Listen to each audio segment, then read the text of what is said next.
Friends, fans, and fine folk, grab your drinks and snacks and come down to the campfire with me and my friend M. Carlson. Beer, beer, beer, beer. How you doing, Em? We did it. I'm so good, Rob. Thank you so much for having me here. I'm doing great. How are you doing? I'm doing absolutely wonderfully. Thank you very much. Your video is very stuttery, and I'm wondering if that's just because I'm in Western Australia, where the internet is notoriously bad. So as long as we It can hear you, I my think it's fine. my internet feels good. I did an internet test before I started, and we are doing pretty great. So, Must be I must can be double my end. check it again. Yeah, no, Might be, it's it probably might be. it's Well, I probably mean, my end. we are very far. We're over a whole date line away from each other Yeah, at this point. we're So, a whole day away. But it's very close to like when I'm usually in New Zealand, I am almost an entire day ahead of you, which is pretty crazy to think about. Which is only like a couple yeah. of hours. Like it's only the Pacific Ocean actually away. You're essentially ahead of me by a day behind. But no, That I'm in is Western true. Australia That at the is moment, true. and Western Australia, well, all of Australia, but particularly Western Australia, is notorious for having pretty bad internet. So I think we're just going to blame it on that one. Uh, Daggers, That's look, totally my fine. internet's fine. Just saying. Yeah, because Also, hi, you're Dad. not I miss streaming, Dag. you. So welcome in. It's great to have you here. I met over at Gen Con this year. We were introduced through mutual friends, people from the community, the D&D world, and it was fantastic to get to know you a little bit. But I wanted to have you on so that I can get to know you even better and the work that you do and what you've been working on, all that sort of stuff as well. Well, So thank you very for coming on. happy to be here. Um, so it is late evening for you, so I won't keep you any longer than the 2 hours. So let's jump into it. I call the series Short Rest, and the reason for it is that you know we're all very busy in the D&D world, in the D&D creator space. We're always working on stuff and on a mission, on several quests. If you open up the journal, there's lots of different open quests in our productivity lines. And so we want to have a short rest. We want to sit down around a campfire and just chill. So what is the mission that we are working on? Either a real world inspired one or completely fictional fantasy mission. What current quest are we on that we needed a short rest from? Oh my gosh. I have had a heck of a week at work. Hmm. It has been so intense. I work as a therapist by trade. Oh, right. I work with children and adolescents who engage in pretty high risk behaviors. And it's Right. been a week. Oh, yeah, And there's been lots of stuff going on at that work. sounds like a So it's lot. It sounds like you need a lot of brain space during the day for that. It would be yeah. utterly exhausting, I imagine, like to get to the end of the day and be like, that I've just worked 40 hours in 8 hours. Yes, it's a bit of a sprint for sure. And then still having to make sure I have time for all of the stuff that comes along with Blackwater. And I'm also a mom, and Mm. also what else do I do? I run a private practice, so I'm busy. I'm busy. I am like sprinting most of the time.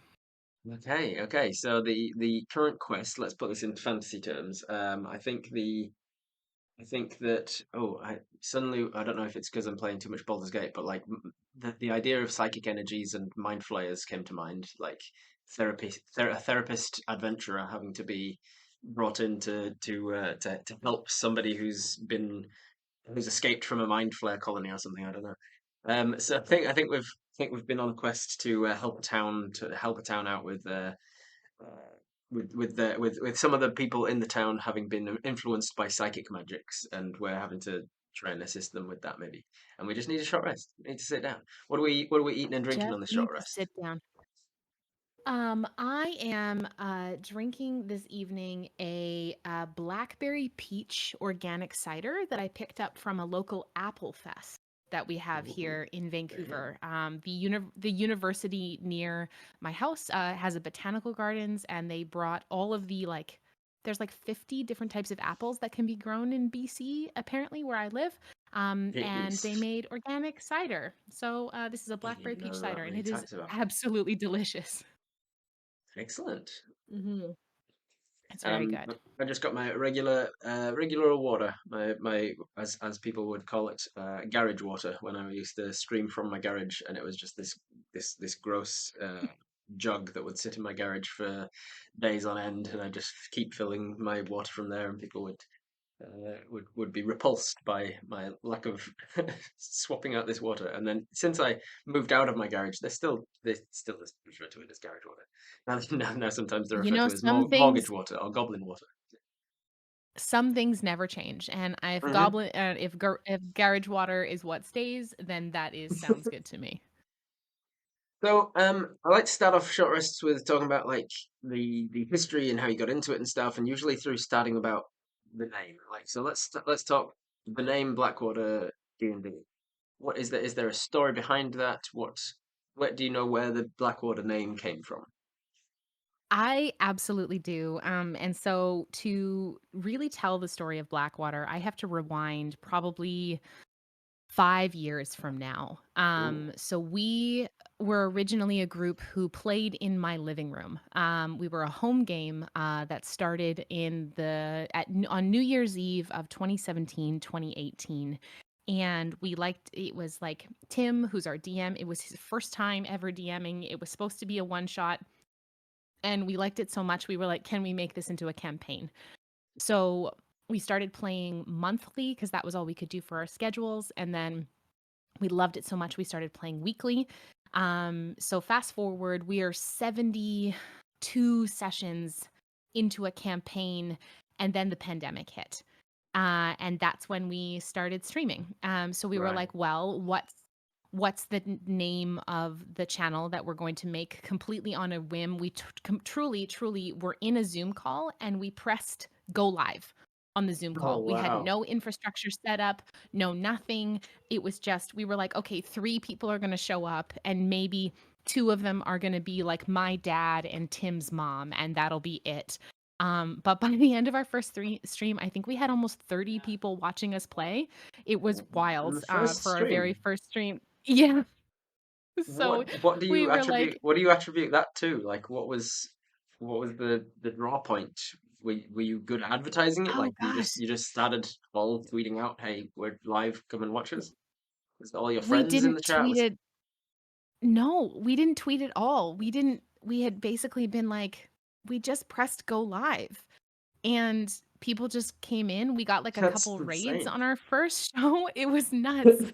Um, and so then we were like, oh, there may be something to this. And when the pandemic was on, we streamed twice a week for the first at least 3 months, just because it was the only way to keep all of us Yeah, right. sane while the pandemic was I get happening, that. because lockdown here was pretty intense. Um, but the name Blackwater comes from our first campaign. One of our players, Adam, was playing a monk named Torin Blackwater. And in our very first like big battle, he died. His character died. It was a very difficult fight. It was like our first really intense boss battle, and he died. And I was playing a cleric in our first campaign, and Mhm. he asked my cleric before the battle, um, if I go down, don't bring me back. Mhm. He was like, if I die, don't bring me back. He was kind of a man out of time. Um, his family had been, had been frozen in ice for like a couple thousand years, saved by the magic of a goddess, and it was really intense. And he was always kind of feeling like everything was so far from him. He knew nobody and was traveling with us as kind of people of convenience. Um, and then after this battle, after we had saved this city that would become our players' home city, our characters were walking down a hill, and a bunch of people, of course, asked us, who are you? What is your name? And Right. Yeah. I remember looking at everyone sitting around me and looking at Tim as our DM, and I just said, we're Blackwater. And so that just stuck, and that's carried all the way through. I think that moment for me, as a relatively, like, I remember sitting, and that that session where Torin died was well before we started streaming. It was in my living room. And for me, that was like, oh, this is the hook. this is why I love TTRPGs. This is why I love D&D. There's 8 adults in my living room and we're weeping. We're weeping on a Yeah. Sunday evening. And um so when we started streaming, Blackwater D&D was what we came up with, and it's just stuck. We've considered changing it a bunch of times. We were like, well, Blackwater was a paramilitary organization, but we're Canadian, so that's different, I guess. And then with everything with the OGL, we were like, well, should we be Blackwater RPG? Oh, Yeah, that'd be yeah. so much work to change everything. So we've just Every kept it all as of the Blackwater socials. D&D for Yeah. now. Yeah, Yes. we've got a Yes. similar situation with the second Viv Dirt League channel that I run. It's Viv Dirt League D&D, and I remember having that conversation at the beginning of like, do we want to like future proof this by making it TTRPG? And there was kind of this discussion briefly, and then they were like, nah, let's just go D&D. But now on that channel, I'm running a couple of things that aren't D&D, like my own homebrew games that I've created, just like for Yeah. one shots and things. And I'm like, yeah, this is a system that's loosely based on the Call of Cthulhu mechanics, or this is a system based loosely on the Sexy Battle Wizards mechanics, or whatever. And it's still going out into the channel called Viva Literally D&D. It kind of feels like D&D is becoming like Kleenex or like Hanoi or something, or like Hoover. Or That's Band-Aids. just Band-Aids, Yes. yeah, that's just Panadol for paracetamol and stuff. Where it's just like, yeah, yes, it refers to a particular brand, but we're kind of using it for more than that now. Yes. Because Yeah. TTRPG can be I a bit mean, of a mouthful sometimes, especially if you're not super familiar with the space. You go, what oh, does all of that mean? absolutely. And we play our main campaign on Monday nights at 8 p.m. Pacific, and that is 5e. Um, it's we try and we include a lot of our own homebrew mechanics, but definitely more of a traditional 5e fantasy setting. And then our Wednesday night shows, we do a bunch of other systems. What have I just run? I ran Triangle Agency a little while ago. We Mm. ran Eat the Reich, which was so Yeah. fun, which was a Grant Howitt game. We're hopefully going to be running the new Marvel multiverse All RPG right. coming up potentially, and then potentially a Candela Obscura as well. So Wednesdays are Oh, usually the interesting. games that I run, and then Tim is our DM on Mondays, and then we kind of all like rotate through, which is for who's casting, which is really nice. Nice. So the Blackwater name came from the character, and do you know where the character got the name from in the first place? Like, who did you say it was? Adam's character, was it? Yeah, I don't know why he picked it. And Torin as a character was very like gruff and stern and um very much a kind of like very much like a reluctant paternal figure, I think, to Mm. our group, despite the fact that all of our characters were kind of the same age as Torin. Um he was, tried to take care of us and tried to look out for the party, but mostly we ended up just taking care of him. And So it was, yeah, I'm not was sure where he got the name from. was Adam's character dying one of those moments where like he then just introduces a family member of that character? Because I saw that he was, I think it was Adam that was playing Letters Blackwater or something. Was it? Oh, okay. Yes. So Finnan was Adam's next character, and Finnan was almost the antithesis of Torin, was a young like soldier in the military, who was actually, I thought he was a paladin, but was actually a warlock. And so Adam went from playing like a man frozen in time to truly like a young teenage upstart, Oh wow. with just a petulant kid who thought he knew everything, um, which was such a the, really the interesting the dynamic the shift daddy for the our daddy of the party. group to the child of the group. Absolutely. But Letters was Sean's character. So Letters was a Minotaur, a war wizard who used to be a gladiator who didn't have a last name. And then uh, based on kind of his connection with the group, he chose the name Blackwater to have Because the as group his was last name Blackwater. Uh, because of his last name. Yeah. it's like It was a it's like beautiful our first the campaign. no, go on. Oh, our first campaign was just so beautiful, and it was like, oh my gosh, like 180 sessions. And so it was I like lived, eat, and breathed that campaign for, It's you know, amazing. 3.5 years. It was Yeah, great. 180 sessions. Yes. And and you said you started out twice a week, was it, with that game? Yeah, we played 72 of them offline, and Hmm. then we played 110 of them online. We played twice a week for the first 3 months that we were streaming, and then we moved just to once a week. So we used to play Saturday nights, and then we moved to Monday nights, and that's the night we stream now. Was when you started streaming using all the same characters and the same stories and the same everything, like it was just like episode 73 was episode one of the streaming.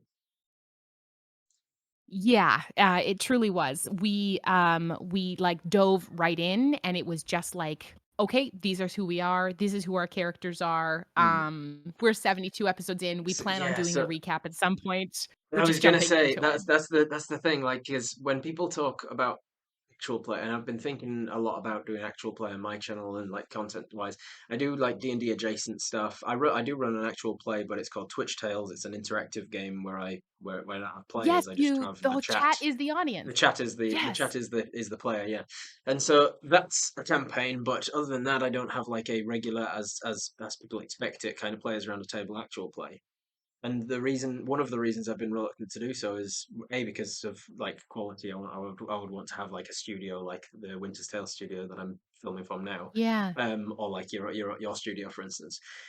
I would want to have it in person studio size, and that's a whole bunch of stuff that comes with that. But also because there's issues with doing an actual play that come from audience engagement and like retention and when you're doing several hours of session every week, like how do you get people Mhm. into it?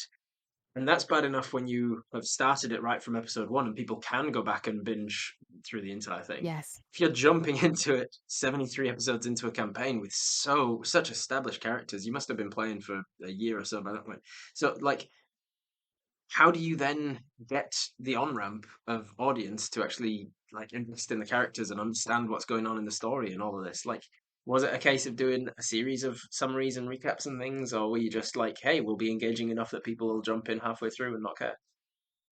I think it was a little bit of six of one, half a dozen of the other. Right, yeah. I am so fortunate to play with such a talented and invested table.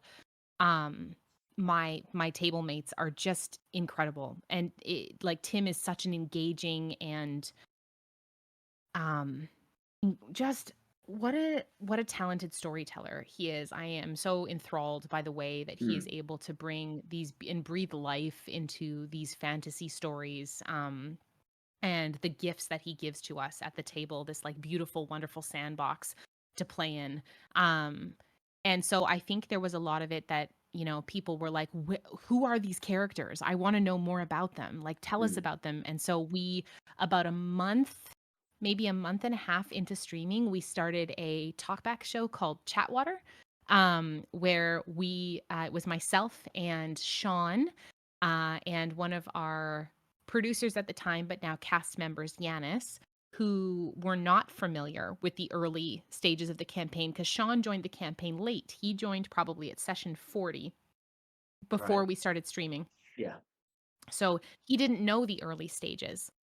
So what we did was over the course of a year, we did recaps, arc by arc by arc, where I essentially taught them the lore of what was happening, what had happened behind the scenes, and that is like all up on YouTube for people to watch.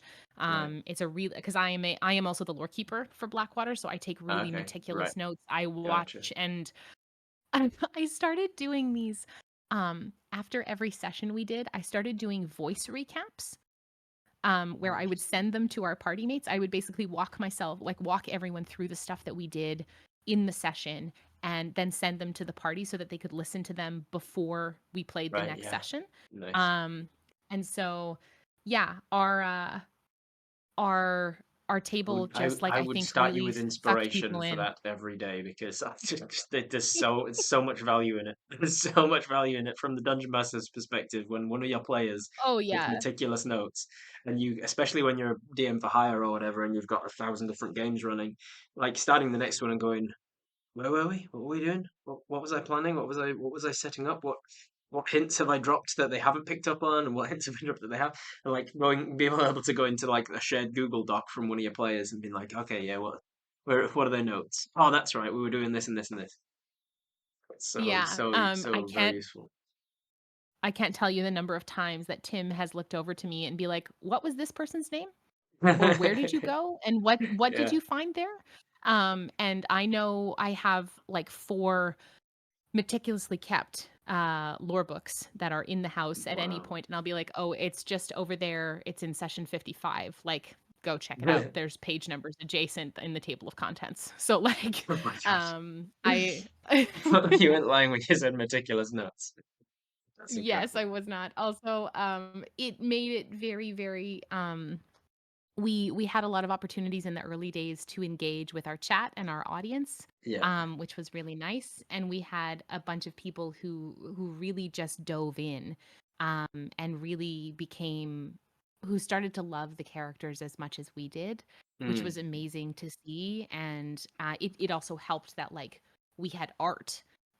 So it was really wonderful to be able to be like, hey, this is what my character looks like. And one of our very early friends of the show, is our campaign artist now. So she was able to just like put up a bunch of art for us. Wow. And then very quickly we went from like, uh, just streaming a Zoom call to like trying out overlays, which we had not done. And then we were starting to do like, art break scrolls with music. And then it was like animated. We did an animated intro for Mm, our, yeah, I like, saw that. we got an animated intro commissioned. Um, And music too, right? it was Is yeah, that and Adam wrote the song, right? and it was, composed for us by a local, like, fantasy music composing group, Off the Beaten Path Productions, and it's just, like it's bonkers to think about how far Blackwater has come in, like, 3.5 Yeah. years of doing And this thing. you had the sort of lucky situation that you came from a home game already, so you were all Yeah. in the same location. And so when COVID was over and well, not that COVID is over, but like the pandemic and the lockdowns were over, and you could go back to being in person, did you see like a bump in production value once you had like a studio and you could actually perform in person It rather than online with things, or did you it not was a see really much of a interesting difference? switch. Yeah, it was a really interesting switch because we played entirely virtual, up until the final 2 episodes of our first campaign. Oh wow. So we played all virtual, and there's a local film studio here, Quest Coast. They also stream some D&D stuff online.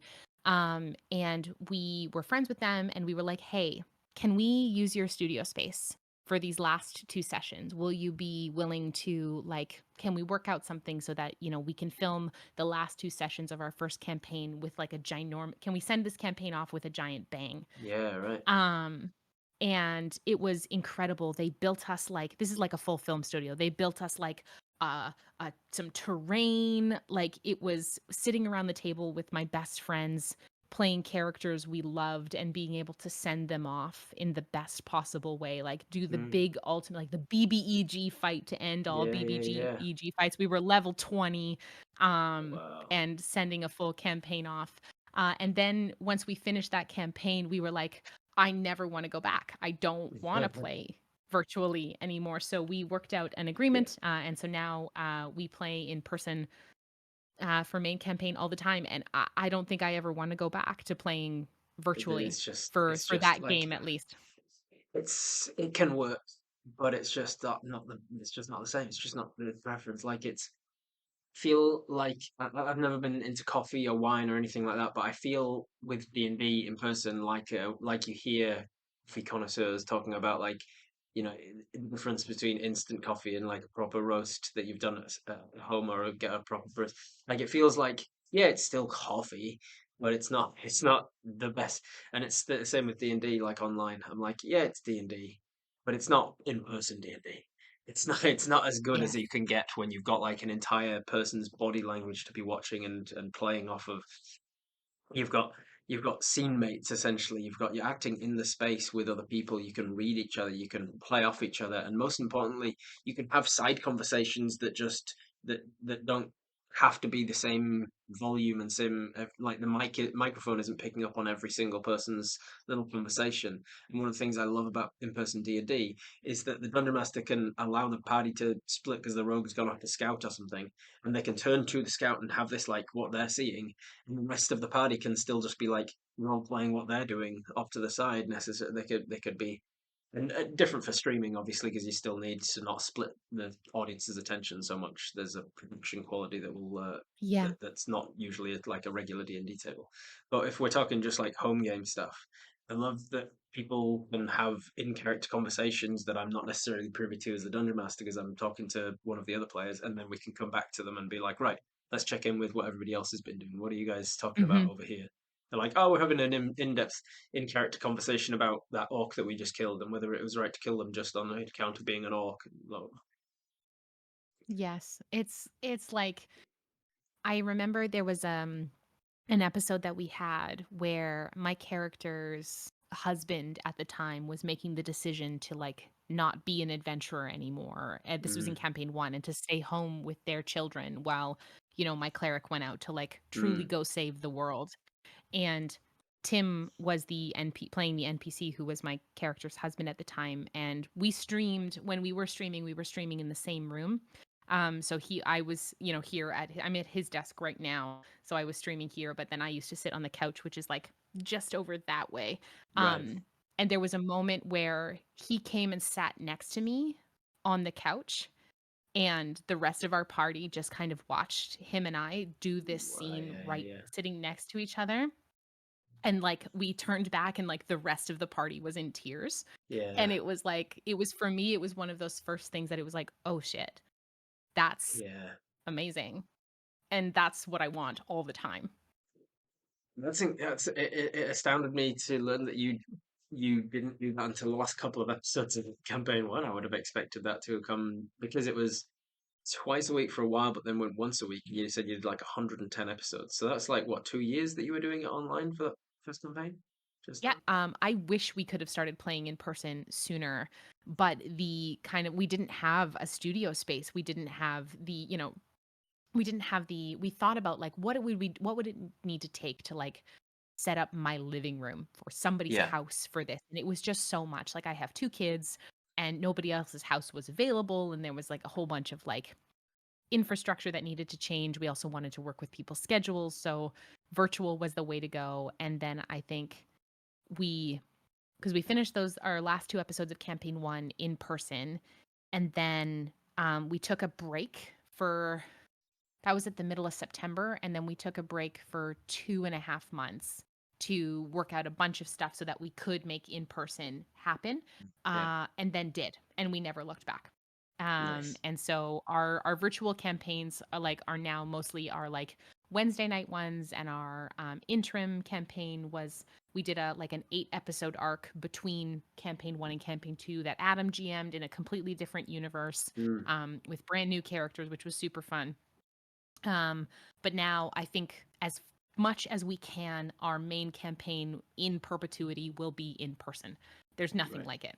Yeah. It's like which is Oh, for really sure. it's really awesome to 100%. like be able to welcome guests to come to the table in Yeah. person, and to like to just have the overlay looks pretty and everything looks like Yeah. really really professional, and that's the level of quality that I want now for our stream. I never want it It's to be lower. yeah, it's one of the things. It's one of the reasons why I haven't yet put any real thought into doing like an actual play, a long-term actual play on my channel because I'm like, "Oh, I would want it to be in person. I would need it to be in person, which requires all of my players be like Auckland-based players, and then I have to go through like an audition process of like finding players who I gel with really well, and or like going through my friend group and being like how many of them are okay with actually being on camera, and like committing to this as like a huge commitment and all this.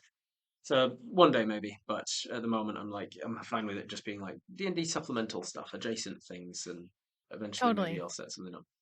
Um, And I think there's we, at a point like we want to do like we have a wonderful agreement work out with Quest Coast right now, which is good for us because mm, they have the space and the tech, and we mm, don't have that because right, yeah. capital and money Oh is a gosh, big yeah. thing to run your own studio. So that's something I think that's in the works for us, and hopefully if we can swing it, maybe by next summer, we'll have our own space is what the goal I think is. Excellent. Um, at this point, it's we're happy to use someone else's space for now. Yeah.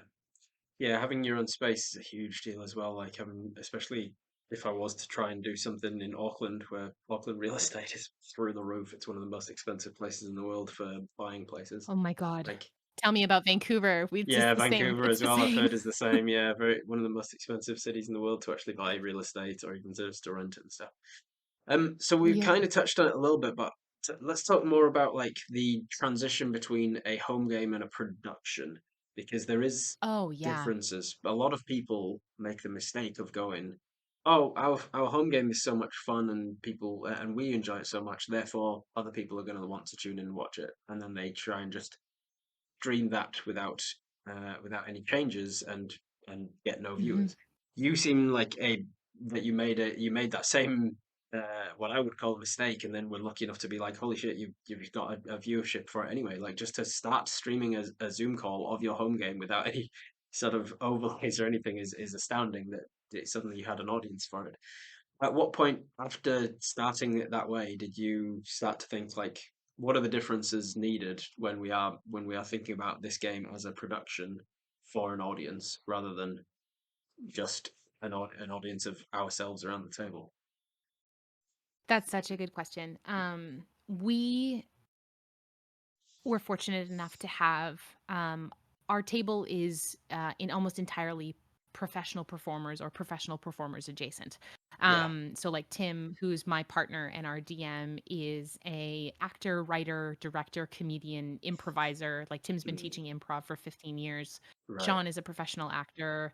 Um, I think therapy is its own type of performance. And I, so that's kind of where I sit, and I'm been in academia and public speaking and all that kind of stuff. And then Adam is a singer. Yanis works in film, and now and just now works in science communication. So yeah, I think our we were very lucky off the top to have struck it really great with the composition of the table that we had already.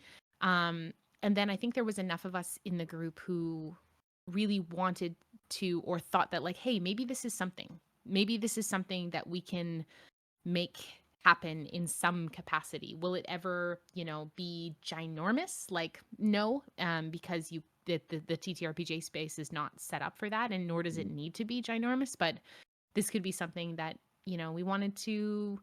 Our goal has always been to tell beautiful stories with each other and invite anyone in the community to come sit at our table in a metaphorical sense with that.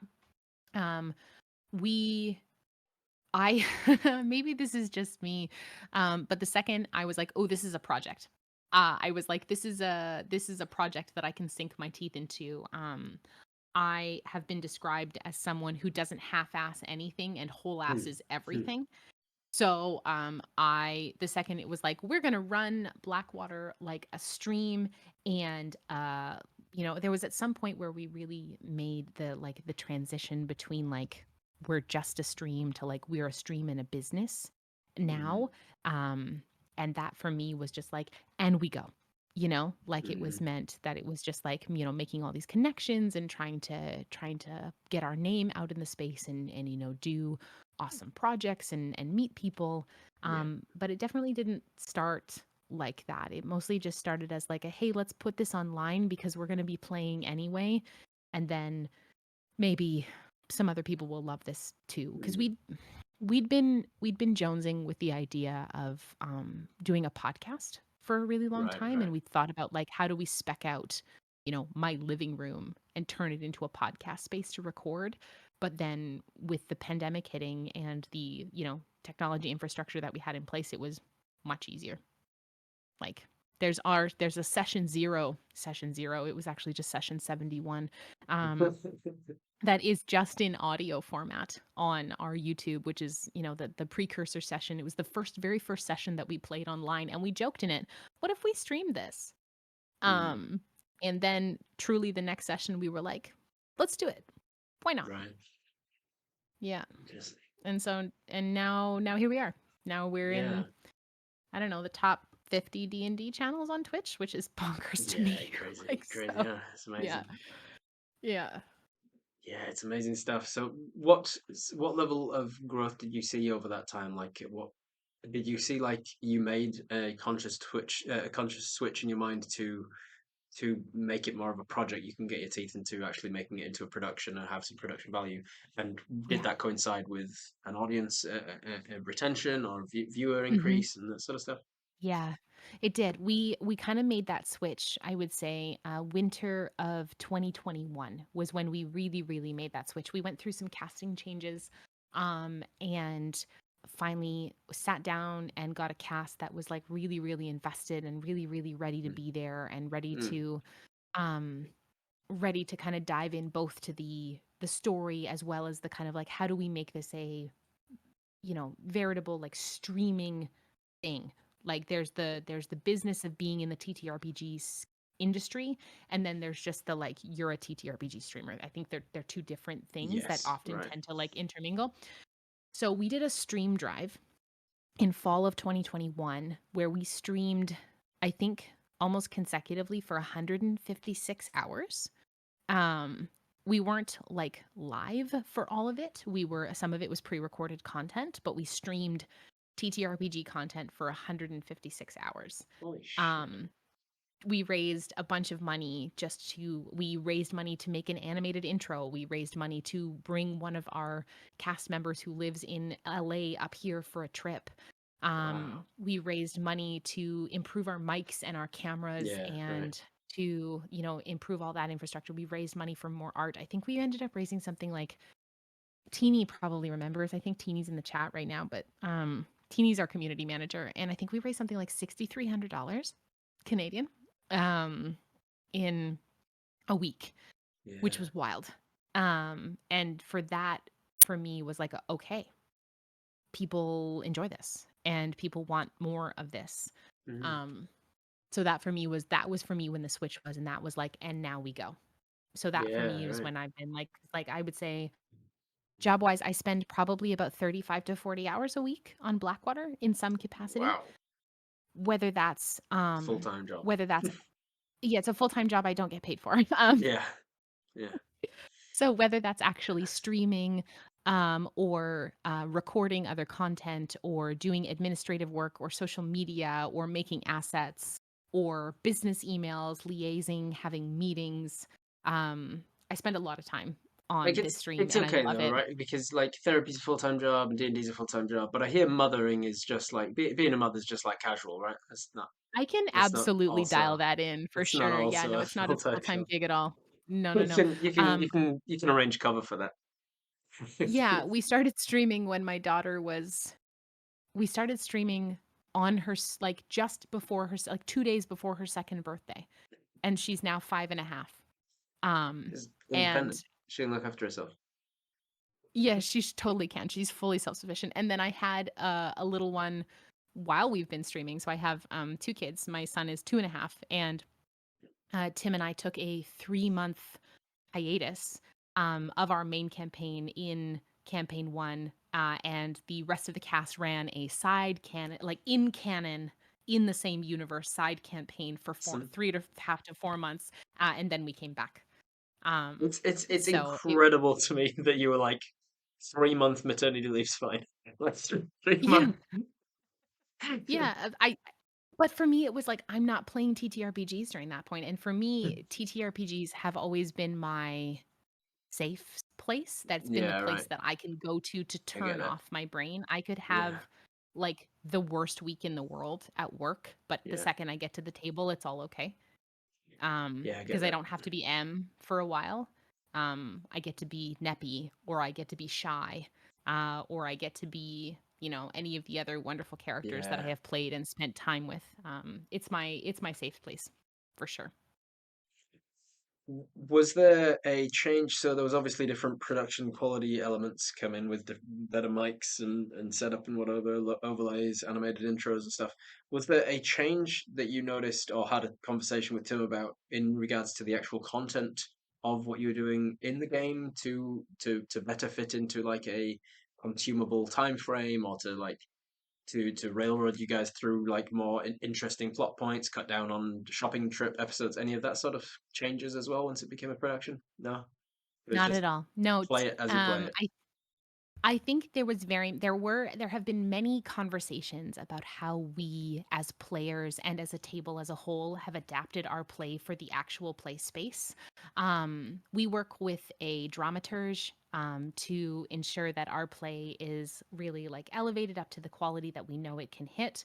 Oh, We have talks about group dynamics and where we are in the kind of like performing. Are we storming right now? Are we kind of working some stuff out as a player? Are we kind of in that like normative, like this is good play? Like, are we at our peak? How can we get better? We give feedback to each other about like what's working, what's not working. We've done everything we can to make combat really snappy. We try and keep everything engaged there. We like try and balance, you know, playing with levity and tension, balancing narrative drive, and then also hmm. like languishing in that RP space. So yeah, we talk about it a lot. We talk about what the differences have to be as performers in a performance space, because that's what it is. At the end of the day, it is a performance, and they're always, even though sometimes I do absolutely forget that the camera is on. Hmm. Um, and I'm just sitting at a table playing D&D with my best friends, there is always like that little 10% in the back of my head that says this is being consumed. Yeah, right. And that this is media that people are watching. Um, and our performance should reflect that. Mm, Like, I want when people come by our stream to be like, holy crap, this looks amazing. This sounds amazing. mm, These players are really engaging. I'm in love with these characters. What is this on my face? Why am I crying? I've been here 10 minutes. Like, that's the kind of feeling that yeah, I right. want. I want people to come in and to be latched to us, whether that's, we're in the middle of a shopping episode. Um, we're going to make it the best shopping episode you've ever seen. If we're Yeah, in the middle of right. combat, we really aim towards synergy and something we've been practicing a lot of lately, something we call character niching. Mm, So it's the ability for one character to have their specific things that they're very good at, mhm. and nobody else kind of stamps on those things, Yeah, yeah, so yeah, that yeah. every character gets their space and there is support. But it allows everyone. It's like, oh, it's not like 10 people are going to volunteer to pick that lock, or Yeah, 3 people. It's like one person is going to pick that lock, or yeah. 2 people are going to And lead the and scouting and stepping stuff on like and that. stepping on toes like that can work if it's done deliberately and with like full intention of like that being the drama of the moment. There being suddenly a new guy Yes. enters the party and is kind of good at all of these things that other people are doing. And if there's a story around that guy finding his own niche, or like the story around the rest of the party hating him because he's so good at everything, like paladins often have that problem because they're kind of good spellcasters, they're really good damage dealers, they're very good tanks, they're healers, and they're very Yes. charismatic as well, and they're really good talkers. So, and with their aura, they can make everybody else better as well. And so often I find there's Absolutely. interesting story to be had when a paladin enters the party to be like, I'm good at everything, and the rest of the party going, I used to be the one that people turn to for that. But it Yeah, should be and it's been done really from a interesting. character story thing, not a player thing. Like as long as the players are like Yes. not feeling like, oh man, I don't get time to shine anymore. And I think that there's a lot of trust at our table too. We talk a lot about the concept of throwing the ball and catching the ball. That Hmm. it's if somebody throws you a role play or combat or kind of like, a moment, be ready to catch. Hmm. And not only that, but don't hold the ball too tightly. Yeah. Be ready to let it go, and trade back and forth. We often talk about the concept of a group activity that is like trying to avoid doing things on your own. Bring someone with you to, keep the party engaged. We talk a lot about everyone has their special NPCs that they have relationships with from their backstory or whatever, but we often prioritize PC to PC interaction, Right. Yeah. and encourage, we love to languish in a watch. Gosh, does our party ever love a watch, especially at the lower levels. Um, and I think there's a lot of times we actively go out of our way to ensure that everyone has a moment, that everyone has that kind of chance to showcase what their character can do. And we're really good about leaving space for each other. And that's something we often do. We've started doing this more lately, something we call a pre mortem, where Hmm. we sit right before we start streaming, and we review all of the things that our characters currently know Right. and currently are like have quandaries about or like have concerns about, so that we don't necessarily have to rehash old arguments. We're just all in agreement about where the party is at, so Right. that Oh, that's we good. can keep going. So we can keep going and move forward, because Yeah, that's we've good. found that over a while, like we've been in this moral quandary with this really powerful wizard for a long time, about, is he good, is he not good, and what is our role in policing that, or what is our role in this part of Yeah. the story. And we found that we were having that conversation over and over and over again. So we were like, how can we stop having this, because this is not useful for ourselves, and it's also not entertaining for the audience. Yeah. We're just rehashing the same thing over and over Yeah. again Yeah. because we Yeah. take a week between sessions. Yeah. Yeah. So those pre-mortems have been really, really helpful for Yeah, us, that's a really smart idea. That's to something I wouldn't yeah. necessarily have thought of, but it's a problem that I have found as well is like the rehashing of old things like for the next session, especially if you haven't played, routinely. Maybe you've taken a couple of weeks off or something, and then you can find that almost an entire session has gone by with you going like, have we made any progress into what the plot is, or what we're doing, or like made any decisions about how to go forwards, or have we just sort of had the same conversation we did last session? Yeah. Interesting stuff. Yeah, What? and it's been really helpful to have Tim kind of at the helm as our DM, because he's so knowledgeable about that Mm, kind of like improviser space. Also, just like such a talented world builder that is like all of these wonderful NPCs have, entire lives outside of us. They don't mm, just exist because we see them. yeah, That these towns are living and breathing, and the world goes on whether our adventurers choose to engage with it or yeah, right. not. That's something that I've always loved about the world of Terrace, is that it feels very rich and alive. And the world you Um, use, Terrace, that's a Tim homebrew situation. Like he Entirely homebrew. came up with Yeah. everything. And how long was he working on that before you started actually playing in your home game? Was that like was this a world that was created for this home game, or is it a world that he's created, yeah, in the past? Created for the home game, as like he essentially built it for the, because the first game that we ever played was a one shot. Like it was Right, like yeah, he yeah, built the yeah. town that we played in, and then all of a Right, sudden so it it was was like, like "Ooh, an we inside love out this," and kind it of was a world building where it was like I just yes, need this because it's a one shot, and then they want to yeah, play again, so I'll just what's next? What's the next town over, and where's the nearby forest, and what's going on over here, and then exactly, exactly, zooming out. yeah. And I've been so fortunate. Tim and I have we world build together a lot, which is really, Right, really fun. And often what will happen is he'll do like the broad strokes of everything. right. And he'll, there'll be pockets that are like that the places that we're playing in, but often he'll give me areas that he's like, render this out a bit more. Right, He's like, yeah, can you do the detailed render? So like the pantheon of gods, that's mostly me. right. There's like 4 or 5 cities in the world, that's all me. There's an entire religion that's entirely me. Um, I've played any one shot or any stuff that I run, mostly is in canon. If it's within the kind of Blackwater universe, Mm, everything is in canon. So I try and make it so that like it reasonably falls into different timelines in the story. hmm Like right now, we're doing a series of God Killer, which is a 2-person TTRPG. So it's myself, and Yanis as one of our cast members, and we're also playing with Christian Navarro, who's a one of our executive partners and longtime collaborator and friend of the mm. show. Um, and so I'm playing God Killer with them, which is so fun. It's incredibly beautiful, and we're in, gosh, we have one more episode to record, and I am just a wreck about it all the time. It's so good. and I can't wait to release it, and it's set at the end of the universe.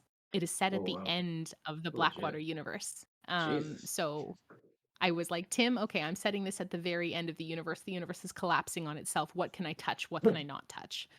Um, so it's been really, really fun to think about, like, what happens when the world starts cracking down on itself. And there's a pocket of land, probably, like 200 kilometers square, Mm. and that's about it. That's all of the Good lord. habitable land left in the universe. And What so made all what of what humanity.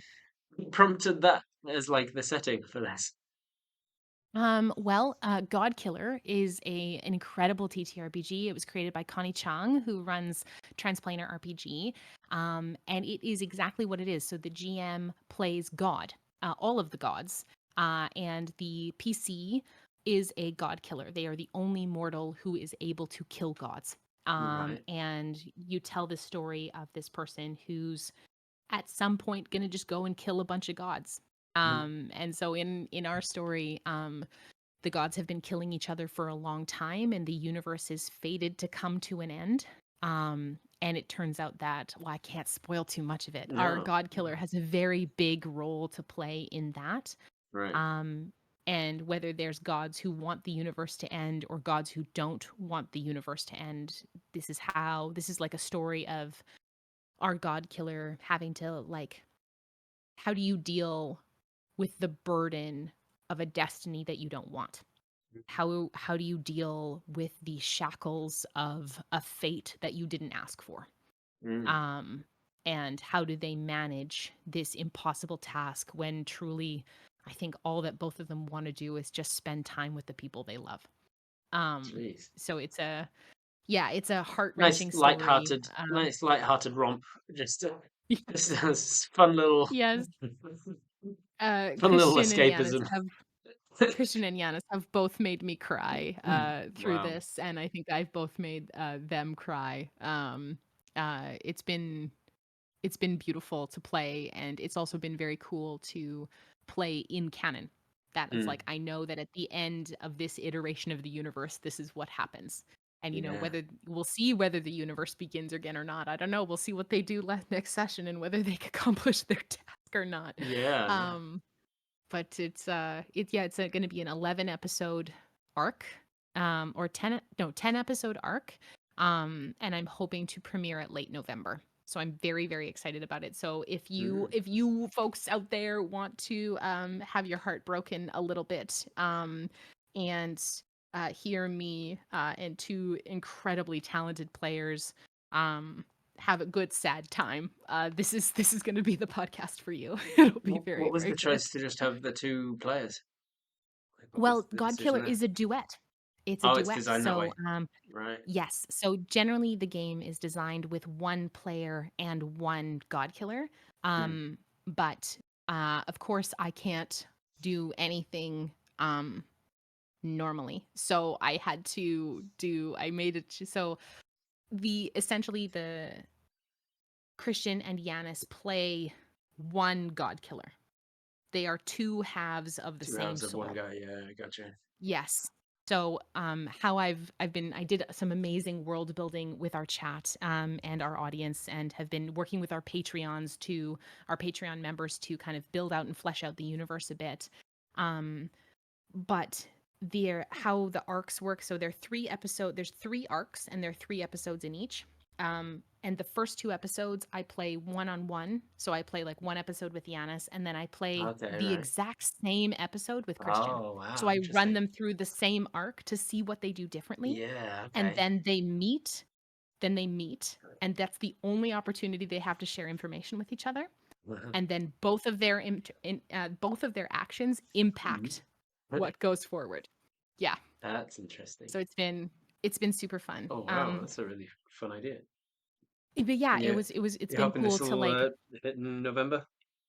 So Yes, it's I am a very late November. I am doing all the editing myself, so it's very slow because I'm learning everything about audio editing. But it was really cool with Tim to, like, kind of think about what does the end of this part of the universe look like? Mm, What mm. has changed? What has stayed the same? Um, what gods still make it at the end, and all of that kind of stuff. It's been very, very cool to world build together. Yeah, I imagine. It must be difficult for you when, well, not difficult necessarily, but it's an interesting challenge to avoid meta knowledge when you are so familiar with the world that you have created that you can, then are a player in, and you're like, oh, actually, I don't know anything about that religion, even though I know I've been everything in the ins and outs of it all. I've been trying really hard. Oftentimes what I'll do is I'll do a check with Tim is like, "Hey, M knows this, but would Shy, my Yeah, character in our yeah, second campaign, I was like, would Shy know this?" yeah, And he's like, "Probably not." And I'm like, "Okay, then I will act as if I don't know that knowledge." yeah. Um, but which has been really fun because we've started Chatwater up again, and that's a Patreon exclusive now at our like Nice, $10 tier, nice. that I can absolutely like lore dump afterwards and be like, "This is why this is so bad." And I'm screaming to our Yeah. table, and they don't understand the consequences, and I do. And so it's been fun to be able to have that. It's actually really fun to be able to have that knowledge, and I do everything in my power to, yeah, as Wraith was saying in the chat, like not metagame. I do Yeah, everything in my power to not metagame. man, I quite often like to play high intelligence characters so that I can be like, I don't have that existential crisis of going, oh God, from the description I know what monster we're about to go up against, but I can't, but my character doesn't, so just charge ahead and like, or like somebody mentioning some sort of ancient magic, and I can tell that they're describing a particular spell, and I'm like, is there any way that my character would know anything about this? Like Yes. necromancy? Do I know enough about necromancy to understand the soul cage spell? No, okay, then Yeah. I can't offer that It's been as an option. And It's been wild for me. I'm playing a martial class this campaign. I'm playing a monk. right. And I I love am like monks. I'm a caster through and through. And so it's been fun to try and flex that muscle for me of like how can I flavor this? How can I change this to like how can I adapt this so that it still Yeah. feels as rich as a caster? Right. Yeah. And my skill set is so different. Like I was a grave cleric in our first campaign, Mm. so, no responsibility in the slightest, Mm. Mm. and Yeah. was, the entire, all of the lives of our party hanging on by Yeah. me is cool, but now it's like, okay, I am, like, DPS, I am frontline, I Yeah. go down a lot, it's so Oh, different, I can't heal, which it type was of really monk are like, you? I am a Sun Soul monk, Oh, okay. A Dragon Ball so, Z monk. but we've reflavored it. My character is a Triton. We've reflavored it as the tidal soul monk. Oh, okay. So it's So my blasting Yeah. Yeah, and like water blaster. the burning hands is steam instead Nice. of like Nice. fire. That's some The cool stuff. radiant bolt is a bioluminescent bolt because my character has Love bioluminescent it. scaling That's on great. her body. The like the radiant arc is like based on the like luciferin of jellyfish and stuff like that. Mm, So mm, very mm, mm. much reflavoring based on some stuff in my character's backstory. So the title soul felt way better um, Nice. than the sun soul. Yeah, it makes sense. I like it. I love reflavoring stuff. I think it's just super important to a character to just be like, hey, find something that's like if I was to play a Triton uh, Sun Soul Monk, why would mine be different to yours? It's all about the flavor. It's about the stuff that's not on the Yep. character sheet. That's not the mechanics. All the mechanics are going to be the same if you're playing the same character, but the flavor around it is going to be yours. It's going to be different. I would Yeah. flavor a Triton Sun Soul Monk differently to you do, and that's what makes them different. Totally. So what was the as you reached the end of campaign one? What was the discussions around like what to do in the meantime in campaign two and all? Like you wanted to do a bunch of miniacs. You said you did the Triangle Agency one, and you did Eat the Reich, which Oh is yeah. a hilarious Hmm. name. Like such an incredible. Eat the Reich is such a good name for something that it makes me think. Yes. Did that come first? And then he had the idea of like, what do I make of Apparently it did. Apparently the game, like, Eat the Right came first. The name came first, and then they made the And game then afterwards. they were like, how do we Yes. make something about cannibalizing Nazis? Yeah, absolutely. So, we finished campaign 1 in September of last year. So, Mm, September of yeah. 2022. And then we played, a interim arc, which was called At the Edge of All Things, which was 9 Mm, episodes, of a, like, set in it was D&D 5e, it was set in a completely different world. We had Mindari come join us. all right. We had a bunch of guests come play, Bam from We D&D, Roz from Questkeep, myself and Tim and Cody play, which was super, super fun. It was a really Mm. nice way to give the rest of the cast a break. It gave Tim some time to plan Yeah, right. and reshuffle and Who was plan for DMing that one, campaign sorry? 2. Adam was DMing the At Who the was Edge of All DMing that one? Things. And then we came back in December with our campaign 2.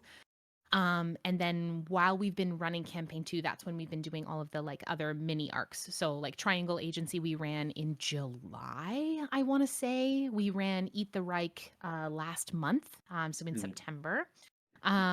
We've run bunch of we've run a couple other mini series and some one shots that have been like callbacks to old series, but the main focus right now, pardon me, has been campaign 2, and it's been actually really nice. The mini series that we've been doing have been sponsored, most of them now. right, yeah. So most of the mini series that you will see us do now are sponsored. Mm. So that allows us to pay our cast and it allows us to pay for our time, which in the past we have not been able to do. Yeah, I was gonna ask about that as well because like you mentioned, oh, it's a full-time job that I don't get paid for. Does the channel make enough through because it's so difficult. I know as a content creator, it's so difficult to have Mhm. revenue, especially just from one avenue. Like YouTube just doesn't pay until you've got thousands and thousands and thousands of views Yeah. every episode, and Twitch doesn't pay all that much unless you've got like a lot of donators and Mhm. subs and all that.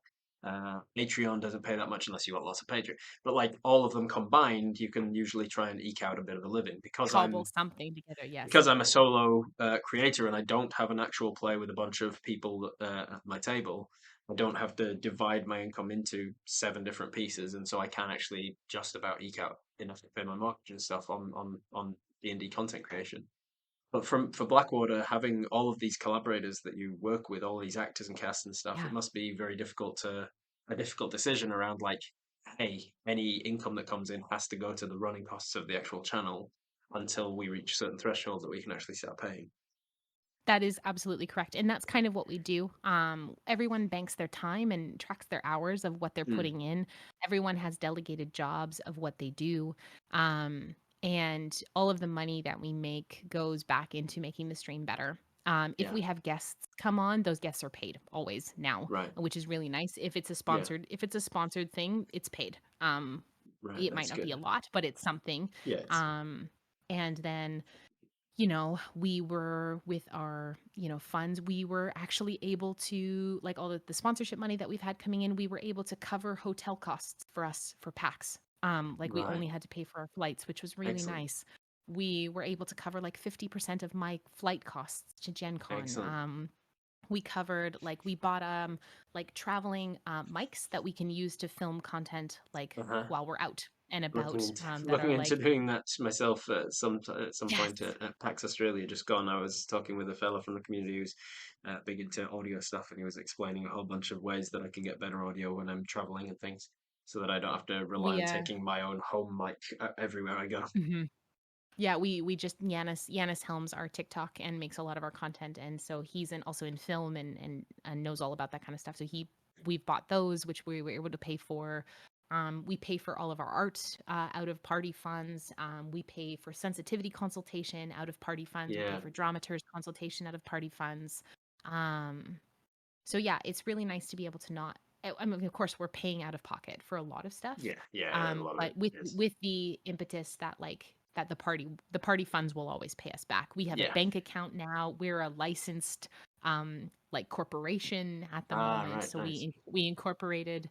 Um, so yeah, it's we try really hard to make this as professional as we can with the time and resources we have, because that's the standard that we want to set for ourselves. That like we have the capacity to do this, and this is the content that we want to put out to the world. And anytime I want someone to come by the show, I want to be like, I want their first thought to be like, holy crap, where can I get more of this? Yeah, I right. want I want it to be locked in and be like, wow, these players are engaging, this cast is engaging, this story is engaging, it looks beautiful, it sounds great. I want more.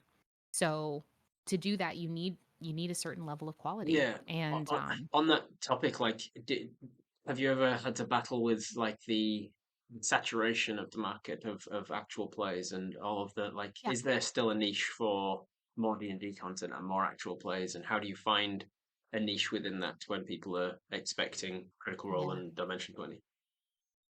I would argue that we're just as good as Critical Role or Dimension 20.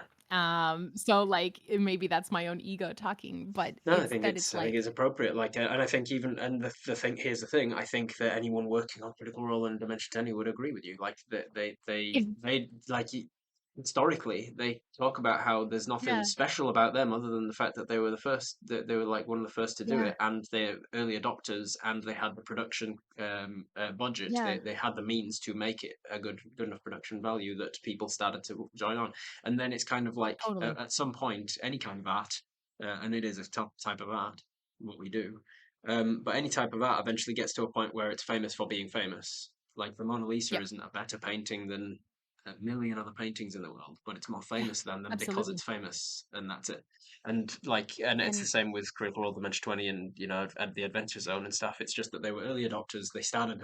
It's a snowballing effect. They started with a following, and then and at a the following and at begets the more end of the day, following. they're just people too. They're just people too. Yeah, At the end of the day, they're just performers as well. Like it was nuts at Gen Con to be able to like meet, people who I'm like, "Oh, I've watched thousands and thousands of hours of your content," and I'm able to shake their hand and be like, "Oh, you're from Blackwater? I know who you are. You guys are awesome." And be yeah. like, The number of "What?" times I get to meet people who go like who know what I do or have heard of me and stuff, and I'm like, But how? But why? What? I don't do Yeah, anything." And they're like, "Of course you do things." It's taking yeah, me a while for me to, bonkers. taking me being at things like Gen Con and PAX Australia for me to realize the sort of name I am in the industry and not Absolutely. be down on myself about like the size of my stuff and the work that I'm doing Totally. and things. It's like we got so we've been getting some invites and some connections with like from Wizards directly Right, now, and I was right. like, Wizards knows who we are.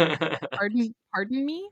And like getting, yeah, it's that was just that was bonkers to me of like how many Wizards. people I was introduced to, and they're like, "Oh, you're M from Blackwater. Oh my God, you're incredible," or "Oh my That's God, I've amazing. loved your stuff," or people wanting to be like, you know, And people how do wanting to be like, you "Oh, can I talk to you about all of the stuff you do in the industry?" And I'm like, "Me? Mhm. Little and how me?" do you then like to the thing I don't like about uh well, the reason I gave up on acting as like pursuing acting as a career before I discovered D&D and realized, oh, this is what I want to be doing, was just like the fake kind of networky side of it. But I don't know. How do you then to not turn it into something insidious, but how do you then capitalize on people knowing who you are to find things like sponsorship and stuff? Because Yeah. as much as we would all love to do this for nothing, we have to be able to pay for the things that we do. And so for that, as you say, you need sponsorship if you're going to have you need people to Yes. support it financially so that you can pay your cast and stuff. How do you make that switch to being like without it feeling like you're like you're selling your values or whatever. Like, how do you go? Hey, this is what we do, and will you give us X amount of money for it? Do you Honestly, is Rob, I just do that. I just do that most of the time.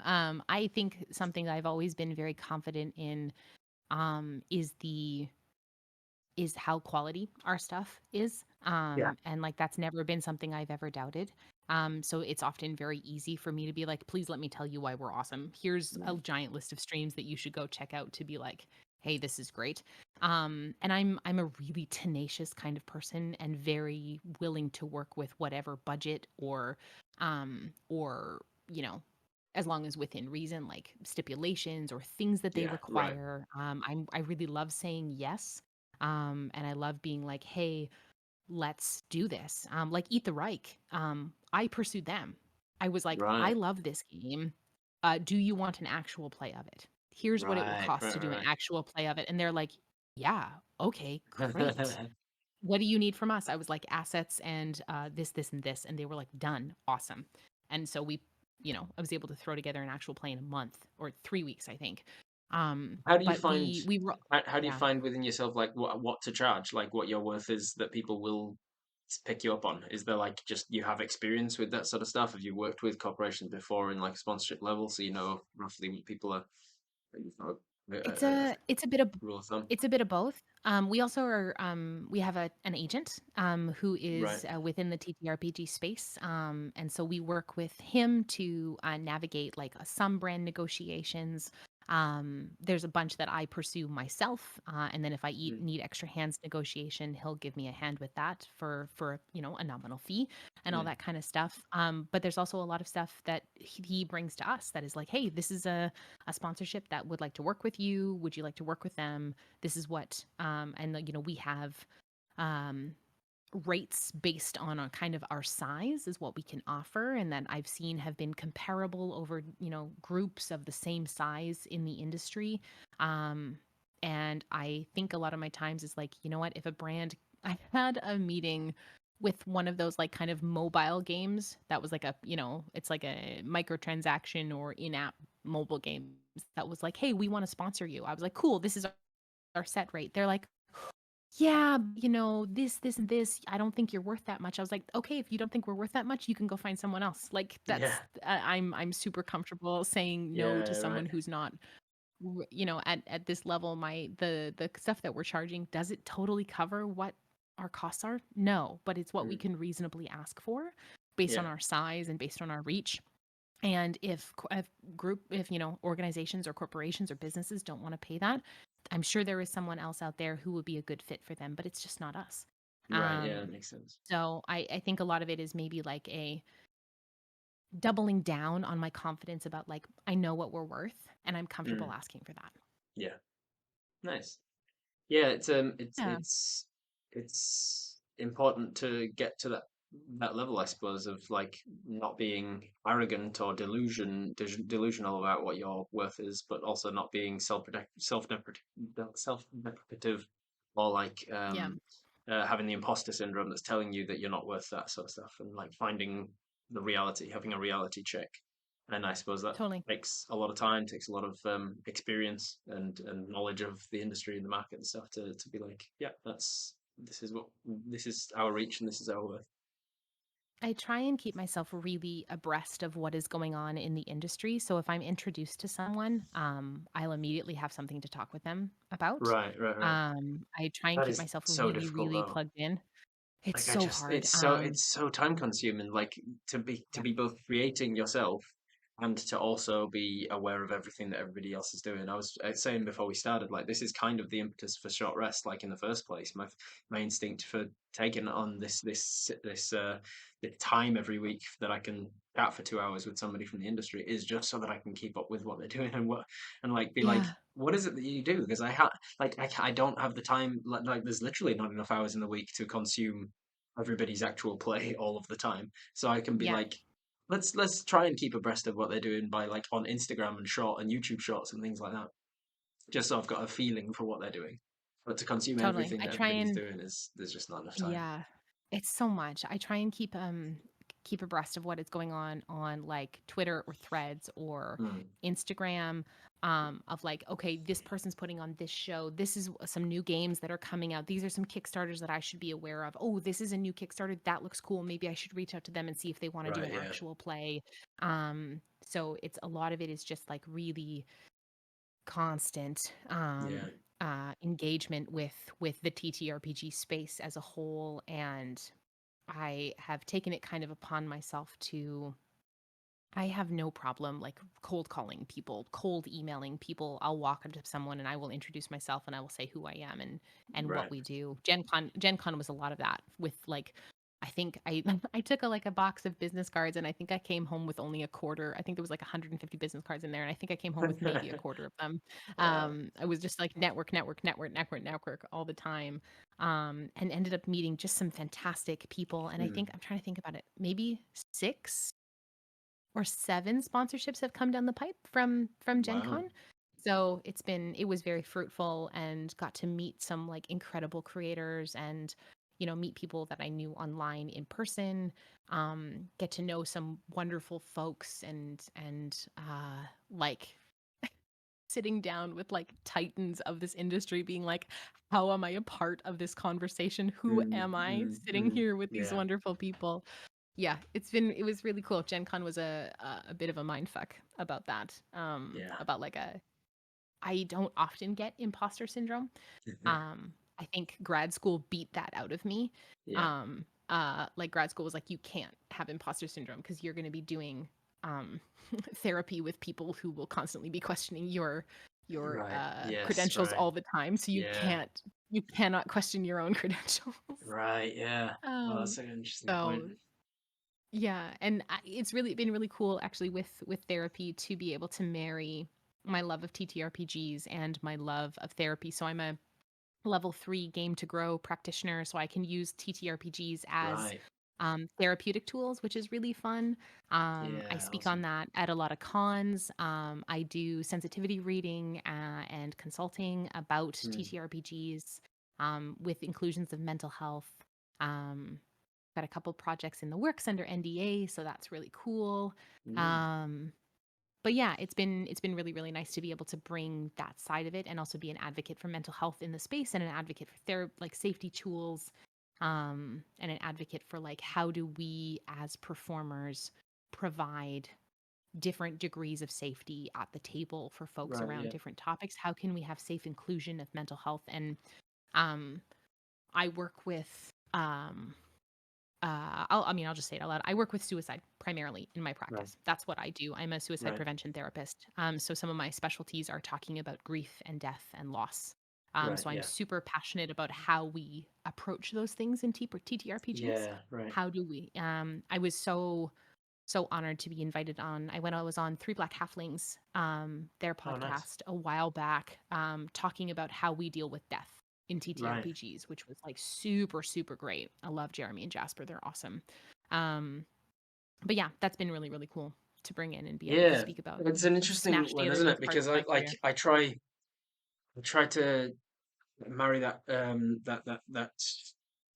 I try to include as much as I can in my games, especially my home games and stuff, to have inclusion of various different minority voices and things without being an authority on them myself. And I think Yeah, sensitivity readers for that reason are really important.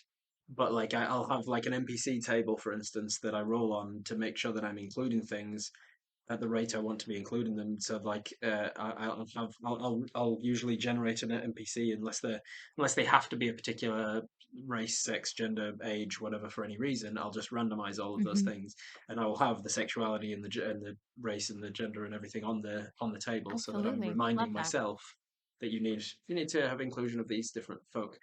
But unfortunately, we still find it pushback against that even today, even in TTRPGs, Oh which gosh, we no generally kidding. think of as a fairly liberal space.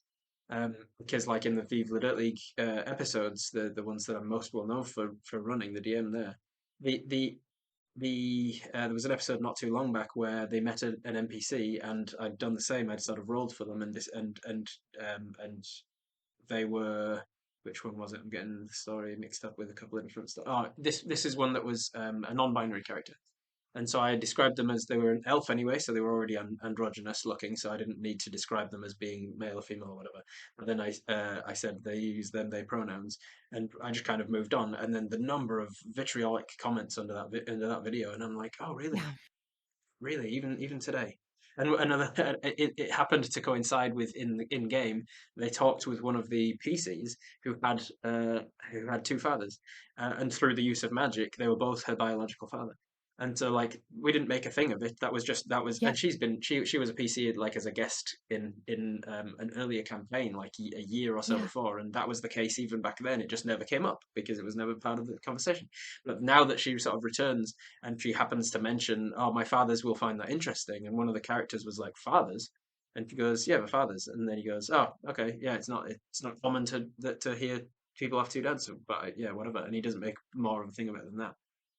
But then, because that happened to coincide with the same episode where they met this NPC and they happened to ask the pronouns and we got them, they suddenly everybody's like, "Keep your woke!" Oh my god, Viva's gone woke, and I was like, I was replying to the comments being like, "I've always been woke. Like, if you don't, if you don't like it, fuck off. I Like, it's fine." This is the world now, and our fantasy world should be as much, if not more, diverse than Yeah, the world that we have because we create them. You know because you what can I create mean? them. That Yeah. it's like you can create them. Like I think about our table, and I will be the first to say our table is entirely white. Something Mm. I'm very aware of, and try and Hmm. make sure that any of our guests are always um BIMPOC. My Hmm. first, second, third, fourth, and fifth asks for guests are always BIMPOC folks. Right. Um, and our table is majoritively queer, and our table is majoritively neurodivergent. And we Mm. got some like wild vitriol like a little while ago about literally having pronouns on our character titles. Like, why do we need to see pronouns? And like, I'm like, we have like a non-binary femme. We have some like very queer people at the table. We've got like a badass trans woman at our table. Like, Yeah. please, if this is not your space, leave. We don't want This you is here. yeah, yeah, You're not the right people to be here anyway. So I'm a super as a queer person, I'm super passionate about LGBTQIA2S plus advocacy, and like yeah, I'll be out and loud and as gay as heck about it. And yeah. like that's if people have issues with that, or people come to our table expecting, you know, a certain style of play that might be more consistent with previous Mm. generations or iterations of Yeah. D&D, you're not going to find that here. Like not at Yeah. all. The Yeah. reason I brought it up was that just that on this same sort of NPC generator table, there's also a section for able-bodied or not.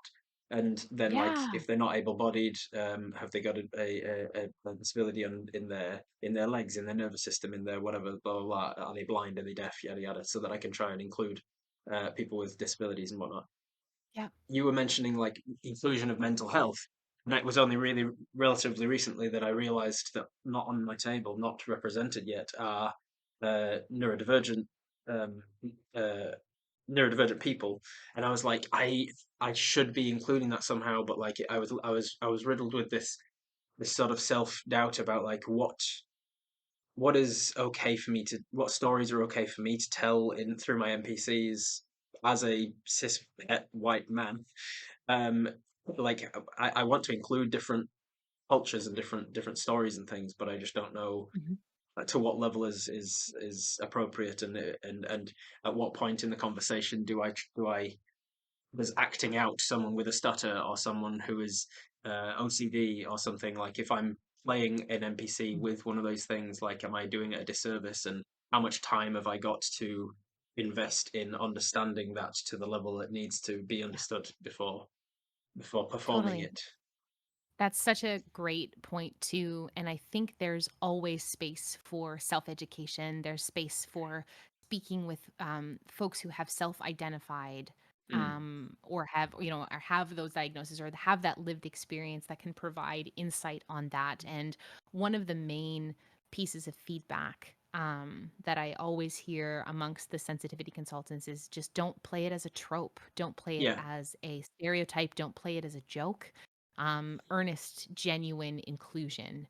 And often not often inclusion of that, um, you know, diversity piece to be different. to be We just different. want to create a person. We don't want to create a person just to be different for different sake.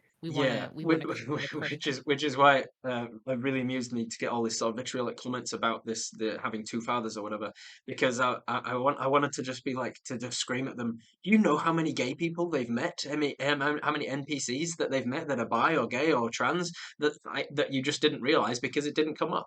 Like I knew that this character they're meeting is a trans man, but like they don't. I've not had to bring it up because I'm not doing it to be different. Like I just knew that because I created the characters and I rolled for them, and I was like, okay, so this is an aromantic, demisexual, blah blah blah character, and I know that so that I can play that person. But if it doesn't come up, it doesn't come up. I often get Yep, comments about how well I play female characters and how believably I can play female characters. And somebody even asked me recently in like an interview situation, like, how do you do it? And I was like, here's the secret. I don't think about the fact that they're female. I just slightly raise my pitch and I treat them like a normal person, like I would play like with it. femmes are people Like, too. wow, Surprise. isn't that crazy? Isn't that a crazy trip? that I'd Yeah. playing believable fan characters because I'm just playing them like a normal person, like I would for any other character, and I just happen to raise my pitch a little bit. Yeah. I think it's I try as much as possible for myself as a like non-binary femme to like really advocate for as much like gender and sexuality diversity as well as like race diversity and species diversity Hmm. amongst the fantasy genres, and no like speciesism or ascribing certain traits to different species. To an Like entire I'm not for species. that. Mm. Yeah, I'm just not for that. And I love to give all of my NPCs. Let's get some neo pronouns in there. Like as a neo Mm. pronoun user myself, it's like let's just normalize, that there are other pronouns. Yeah, right. Even like other pronouns across the like queer spectrum other than they. Like that's fun too. How long has it been since you started using neopronouns? Because you use they, fair pronouns. I And do. I when did they do. come about? Funnily enough, I was 30, 31. So I'm 33 now. So for about 2.5 years now. Mm.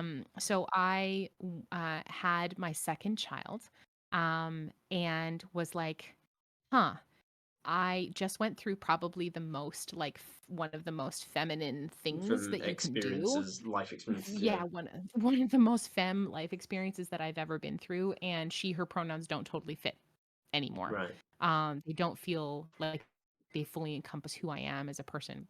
So I tried, and I like tried they for a bit just for myself. I was like, nope, that doesn't feel right. I tried like, there was like Zzier. I tried like a Mm. couple different other ones, and I was like, oh, these don't feel great. And then I stumbled on Fae pronouns, and I was like, oh, that's the one. Like that's it. That's the right thing. Mm. And so I had my best friend at the time start using them with me. I asked my husband, I asked him, I was like, hey, I'm gonna try out these pronouns. Can you Mm. work with them for me? And so I was she Faye for a long time, Hmm. and then I switched to Faye she, and now it was like I realized I was only keeping the she um so that I didn't get constantly mispronounced. And Mm. it was Yeah, like, yeah, oh, yeah. I am a very confident person. I am comfortable like teaching people about my pronouns. So I can Yeah. just go Fay Fair and be fine with that. And if it anything, it sparks a conversation. Most of the time I hear, oh, I've never heard of those before. Mm. That's Yeah. really cool. What do they like? What do they mean? And how do you conjugate them? Is often the first Yeah, question I that's get. yeah, So, because I that was the mhm, question I gave you when I asked because I ask all my short rest guests the same thing. Can you send me your name, your link you want to send to, and your preferred pronouns? And you sent me them, and I was like, oh, these are interesting. And I was like, oh, I'm going to try and use those. And then very quickly, as a linguist nerd, I was like, oh, but there's at least like 5 or 6 different ways to use a pronoun for someone, depending on whether it's subjective, objective, possessive, all these. And I was like, Fay Fair has only given me 2 of those, so I need all of the rest of them. And handily, as you were like, here's a link. Here's a link to how to use them all. And I was like, okay. absolutely. One Yeah, of the and one of I the try and make like all the NPCs in my world have fun pronoun combinations. I don't right. think anyone has like a straight, super like simple pronoun combination at One of all. the Everybody's a little bit the gay. tricky things I ran into with Faye Fair was that we have a mutual friend Mindari whose real name is Faye. Yes, So Faye. it Mhm. sounds like I'm talking about Faye and just constantly using her name. Yeah, yeah. Yeah, it's It's an interesting every one. time someone says Faye when Mindari and I are together, I turn. Yeah, And right. they're just using my pronoun but her real name. So Do you feel like when you found Faye and felt like it just felt right? Is it anything to do with sort of the connection to the fairies and the Fae and the sort of oh, changelings and the mm, historical connection between changelings and ASD and that sort of thing, I like think neurospicy folk? And is there anything I there, or think is it it not? was very much a like, I finally found a pronoun that felt as magical as I do. Hmm. Hmm. Like, and I don't know if it goes further than that, but it was very much a like, oh, this fits. Yeah. Like this very much feels. I also I love the way it's spelt. I love the way it looks. Right. Like I wonder I wonder sometimes if I have like a funny whatever my neurospicy is in somewhere. There's nothing diagnosed, but like there's something in there that's Mm, like I look at words and like words have an aesthetic to me. They have like right, a yeah. color and a feeling to them, and Faye Almost feels almost so synesthesia.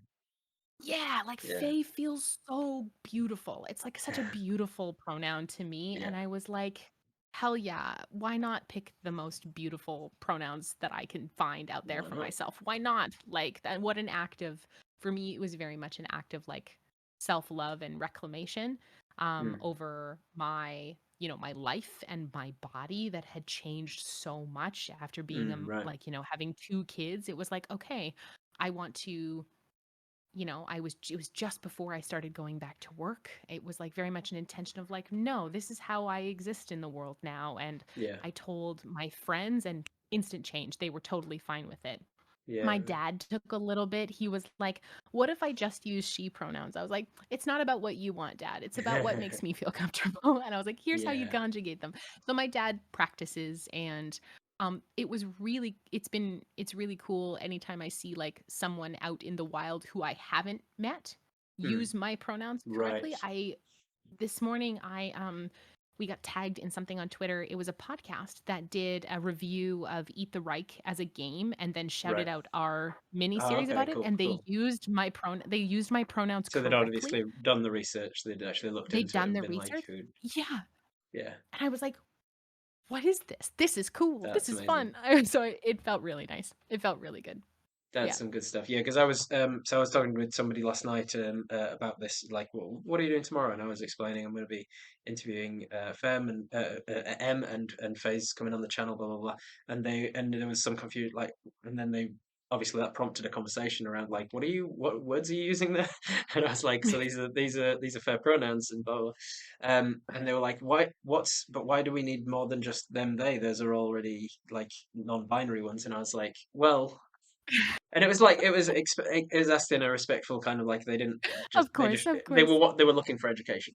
So I was like, okay, so the English language, and I'm a literacy nerd and a linguist nerd and stuff, and I was like, so then they originated as like a singular, but now it's commonly used as a plural, and so there is a need for a singular, non-gendered uh, pronoun like there is in pretty much every other language than English.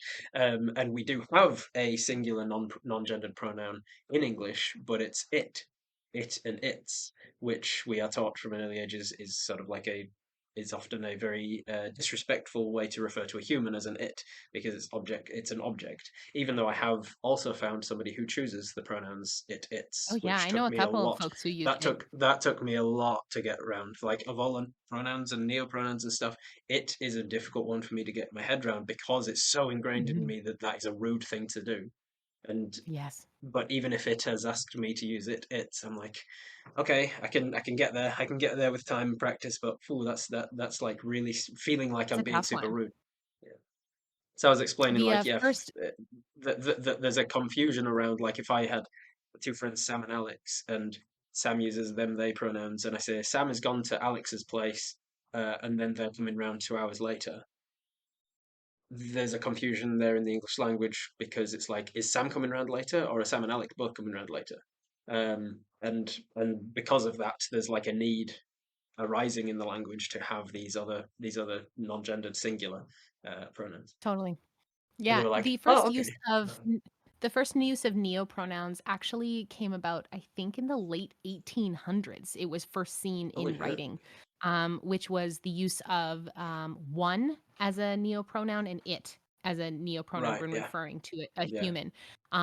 Most of the neopronouns that we see now out there with Fay Fair, Zzier, with either an X or a Z being the most mm-hmm. popular, Yeah, followed yeah, by yeah, a air or viver as after that.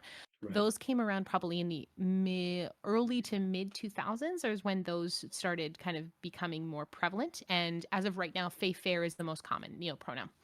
right. Um, Interesting. yeah, other than like, because they, them is not considered a neopronoun, it's considered Yeah, a yeah, grammatically correct pronoun at this point. But yeah, so like like it's Fay Fair and then like Zzier, whether that's X or Z. And then there's a bunch of other ones after that. the thing that I've found interesting linguistically about they them as well is that because it's most commonly a plural, we still conjugate it like it's plural even when referring to a singular. So they are coming round Yes. here instead of they is coming round here because they is coming round Yes. sounds grammatically And incorrect. I think that's why I liked Faye because it's like, Faye Faye is was coming just a over. direct Yeah, substitution for she. yeah. Yeah. I for a while I've just put my pronouns as he they, and somebody recently, just a fan, reached out on something and was like, "Oh, congrats on the new pronouns," and I was like, "What do they?" And I realized that they think that had came to some sort of realization with myself that I am also a they, um, whereas I was thinking of it more that pronouns are by definition used by somebody else to talk to somebody else about me. That's why it's called third Mhm. person. And so it's not me saying I identify as a they, it's me saying I'm okay with you using he or they to refer to me. So I'm Yeah. fine with you saying he. I identify as a he. I would use he if I was talking third person about myself, but I'm equally fine with you using they. And that's me telling people don't refer to me as she. Like that's Yeah. something that wouldn't make me feel comfortable. Like if you were Totally, and saying I I was love on that. Rob's program and she's great to talk to, I'd be like, that's not right. That's not how I That's feel. not your pronoun. Yeah. And it's the easiest And way so to I explain those pronouns to other people. Like, why do they need Mhm. fey fair? And it's like, well, if I referred to you by he, him, or whatever, if I'm talking to a femme person, they use she, her, they'd be like, oh, I get it, because that feels inherently wrong for me. And I'm like, yeah, so he, she, and they all feel inherently wrong for fey. Yeah. So it's been a wonderful little gender journey and wonderful little like exploration of myself, and it was Mm. cool to have that happen, I guess, on the internet, because it was very Yeah, much like a once I was right. comfortable with that, um within like myself, like my partner and my immediate circle of friends, it was like I made a post. I changed my pronouns in our Discord. I changed my pronouns Mm. across our Nightbot. I changed my pronouns on our overlays. I was like, I use favorite pronouns now. Cool. Okay, here we go. Let's play some D&D. Like that's Nice, yeah. and that was Awesome. it. And it's been a wonderful experience ever since. I've never gotten any pushback or any. I also like gotta truly shout out the Blackwater community. We have like a truly zero tolerance Sure. policy for Yeah. bullshit, and our we have been we're like even with the size that we are, which is not huge, but it's a decent enough size, with the numbers that that come into our stream or stuff, is that we have managed to sidestep and any like vitriol. Like there's none of that That's good. within our community, and it's been really, really wonderful to have. We have some really amazing, like our community manager, Teeny, who's in the chat right now. Teeny, I love you.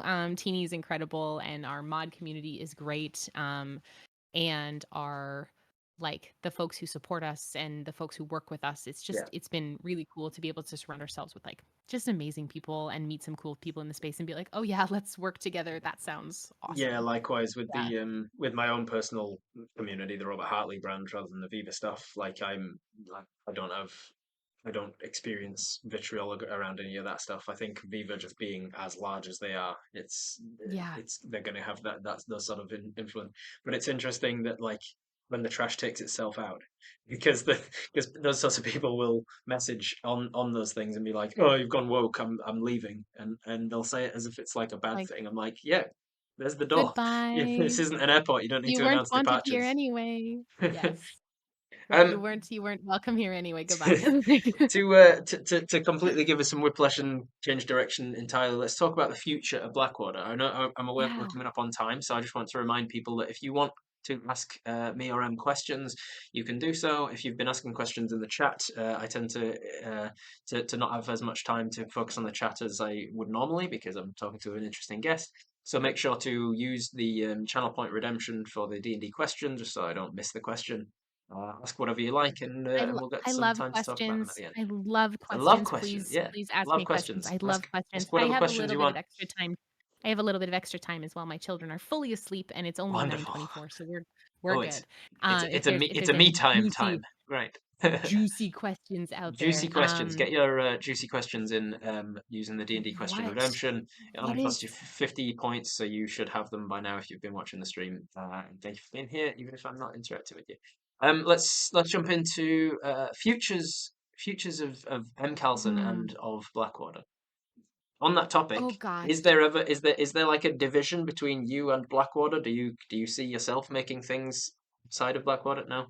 So then, No, no, I am Blackwater in its fair like enough. pure if I it's for me it would I think it would be hard like I have a name for myself but it's always attached to Blackwater Yeah, because at this point I would consider myself like a brand ambassador. Like this is yeah, my brand. yeah, Like absolutely. this is the thing that I pour hours and hours and hours of stuff into. And if it means that, if people come and see stuff that I do and they're like, oh my gosh, Faye is great and Mm. like doing such cool things, where can I see more of him? Like, come watch Blackwater because I'm there all the time. So like that's what I do. But if you talk to us on socials, that's me. If you talk to in Discord, that's also me. Yeah, right, If right, doing right. stuff mostly on the internet, that's me. It's an But interesting yeah, so like that's any an interesting one because often with D&D content creation, especially for those doing actual plays, you expect that it is expected that the DM is the one who's also running like the company, Mhm. the socials and everything. There's like this association of like the figure of authority during the game is also the figure of authority in the business, as it Yeah. were. Which is interesting for me as well, being that I'm the DM for Viva Dirt League, but I'm not the world builder for it. I'm DMing a game that's set in their world, a Yes. world that was already created before I started freelancing with them as an independent contractor. So yeah, an interesting situation to be in where it's like you're not the one in charge of the company, even though you're the DM of Yeah. the company. I think a lot of the times maybe this is my like Tim is also my partner. We've been married Mm, for 7 years and I really I think I strive sometimes maybe too much to protect his creative process. right, Um like I try to really because I never want the business to encroach on his ability to create. right, yeah, And if I can take that off of his shoulders and if I right, can yes, yeah. make it so that he never feels pressured or constrained by the community to do or be anything, Oh then yeah, that means our game is going to be inherently better. I So feel that. if I can do that, if I can take that and myself and Adam is our CSO, our chief strategic officer, and then I am our creative director. So the two of us handle all of the business Yeah, right. because we want and Tim is chief creative if within our C-suite. So it's I want to leave Tim total freedom to create and never ever feel the constraints or if there is any vitriol or bullshit that comes up in the Yeah, community, I never want him to have to deal with that right, right. because that is such a sap on creative energy. That is such a sap on resources, and it's like let me handle that. I can do that, no problem. It's amazing. Yeah, I can definitely feel that. Like as kind of a one. I'm not exactly a one man show. I've got a an assistant fence unicorn who is more and more every day, less of an assistant and more of a businessman, a business partner sort of thing. She handles Yes. so much of it, and the more she takes on to handle, the more I can feel like I don't have to focus on the everyday running of my Discord and the everyday running of my community and all this sort of stuff. Yes. And I definitely can feel like the benefits that come from being more like the Tim in your situation of being like I can focus on the creation of the projects that I want to run and stuff. And I think So that future shout sometimes out to Fancy because she'll be editing this as well. Thank you, Fancy, for all you do. I yeah, appreciate you. Nancy, we don't know you, but I adore you already. And I adore assistants and editors. I wish I had that. I think but I think sometimes that can also be a double-edged sword because Tim sees me carry that and sees me wear that. Yes. And sees the hours and the toil and stuff. Like he puts in like literally truly while I have been having this conversation with you, like he's been planning all evening. And putting in the hours of work to do that. And so Mm, um I think he sees me wear the Blackwater stuff a lot or have to put out fires or triage things or if I yeah. forget to do something I have to I have to like Right. Yeah. frantic and do stuff. So it's a double-edged sword and I we've had a lot of conversations about like how Blackwater interacts with our relationship Mm. because it is the third person in our household because it's just here all the time. So we talk about that a lot as well. But yeah, it's a navigation constantly and just open Yeah, for communication sure. like all the time about how we manage this stuff. I think there's some questions in the chat. Oh, there are questions coming in for sure. Before I get to the questions, just a very brief one then. What is the future of Blackwater? What are we expecting from it, both in the near term and like Oh, blue sky future? What would you love to eventually get to with Blackwater? near future, God Killer is coming out in November. If you like God Killer, go check us out on Patreon. You can subscribe to us at the free level, and you will get access to at least the first Yeah, arc of it's Blackwater. a So new please thing go that's happening subscribe on to us. Patreon that people might not be aware of. They Yes. have offered like a free subscription on Patreon that's kind of just like following on other social Hmm. medias, but then you can also pay for So higher tier stuff. we'll be dropping the first arc, the first 3 episodes, the first 3 episodes entirely for our free tier patrons, and then after that it will be at our middle tier, which is the Knucklebone tier. Um, and then that's coming up in November if I can get my ducks in a row for that. We've got main campaign every week. I'm hopeful that we have some more mini series coming down the pipe based on some sponsorships that are hopefully coming through. Oh, So I'm nice. hopeful Very for exciting. a Marvel multiverse RPG mini series. I'm hopeful for a Candela Obscura mini series, which will be Yeah, that'd be super fun. fun. We're going to be doing a one shot, I think, of a game called Hell Whalers, which is a new TTRPG that's coming out. I believe it's being released on itch. That is like if you smashed like uh, heavy religious overtones with Moby Dick, and you just like smash those two things together. Wow, that's So awesome. yes, and then a bunch of stuff in the new year. I think in the new year we're hoping to do some work with Modifius, doing a Dune miniseries as well Yeah. as a Dreams and Machines miniseries. So lots of like cool little things in the works Hmm. that way. Big big future plans. Our own studio is the first and foremost in priority of our minds, where we can Yeah, of just course, right. have That's what have our own everybody's pipe space dream would to be. what everyone's wants, and it's Yeah, closer than it's ever been for us. Um, excellent. closer. I can taste it. I can just taste it. And Very then exciting. I would love to get to my. I have always said, and our whole group has always said. So Cody, who is our technical producer, lives in LA. And they are the only cast member that we have that lives out of Vancouver. Our goal with Blackwater has to get big enough that we can justify having Cody up here with an O1, Right. so that we can get Cody up here on Yeah. an O1 visa. That has always been our goal. That has been like from dot, that has been that just like we just want to get big enough so that we could justify having Cody up here. I would love to get it to the place where I could pay Tim to to DM and to build and create.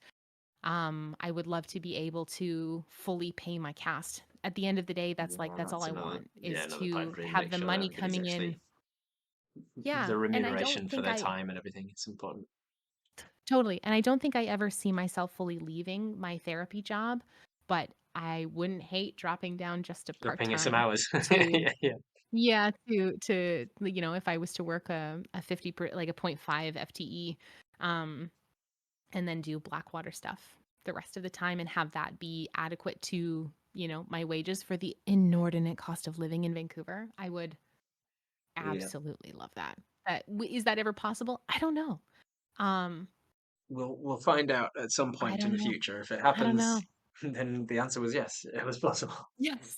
Yes, no kidding. Well, if for any future one shots and three shots and mini campaigns and stuff, you happen to find that your cast is majority BIMPOC already, and for diversity you need a cis het white man. You know, you know someone you can call on. I want to I would get be you there in a on heartbeat. I want to get you on DM roulette. I want to get you on DM roulette Oh, that would be a lot of ASAP. fun. Yeah, that would be a lot of fun. We've been DM roulette has been pretty quiet as of late because truly it is a lot of work to try and schedule guests. Right. So I have been putting that on the back burner for other things, Scheduling, but super I'm easy. It's not scheduling the super easy. I'm BBEG of hopefully all D&D campaigns. no, no, no, no, no. I'm hopefully, yeah, able to. I want to get that back up and running again in the new year. And so keep your keep your ears open for that. We Hmm. usually bring in 3 guests, so would love to have you at the table any point. Awesome. Any Like an point, open let me invitation. know. All right, we'll start to get Okay. to Oh my some gosh, some questions, shall we? questions. 56 minutes ago, Crimson Red asked, I am stuck in two very railroady D&D campaigns. The DM is very nice and honestly happy to DM. Also, he's in the D&D community since the second edition. I don't know how to tell him that I would like to have more freedom though. Can somebody give me a hint as to how to tell them nicely and respectfully? Good Ooh. question. You feel like your DM's being a little Um, too railroady and you don't have enough freedom. How do you tell them?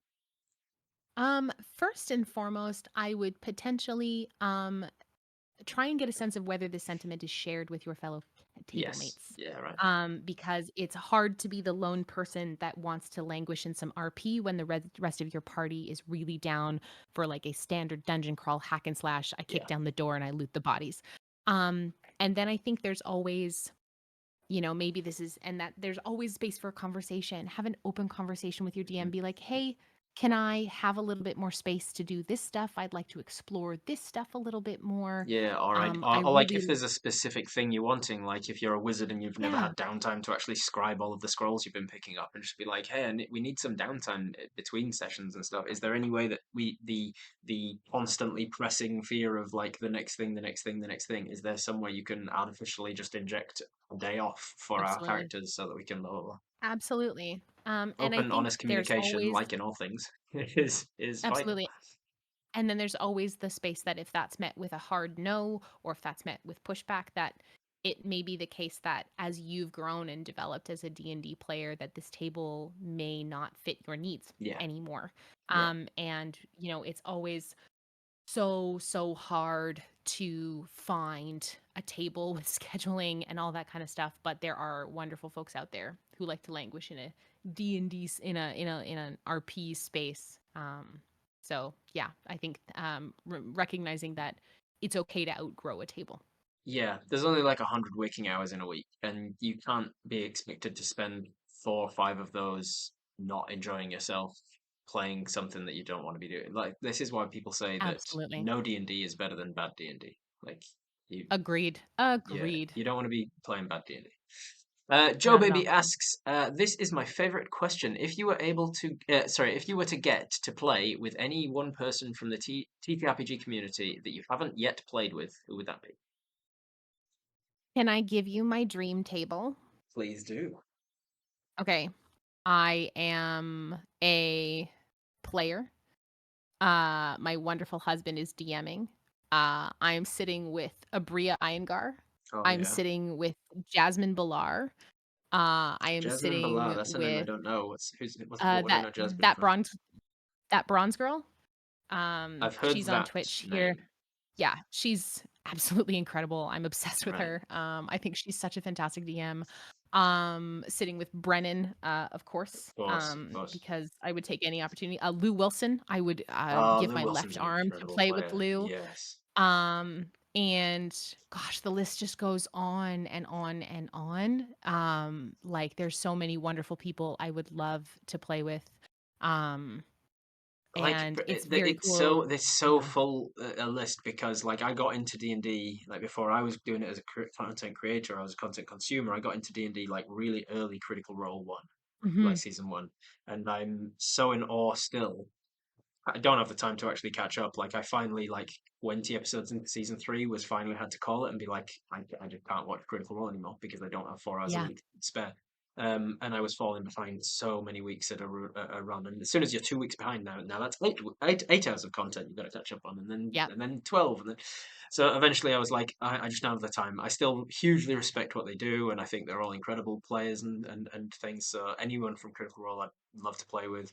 Anyone who's ever been on Dimension 20, they seem to have such Oh an my gosh. incredible cast all the time. Like any dimension, like Yeah. pick any season of Dimension 20, and everybody at the table is like, wow, geez, I'm just you've got screaming about some Burrows acting chops. and to anybody who will listen. I've been watching their new season and it's so good. Mentopolis, I just, like, shouted into the void about that as a therapist and as someone with a background in neuroscience, like, Right.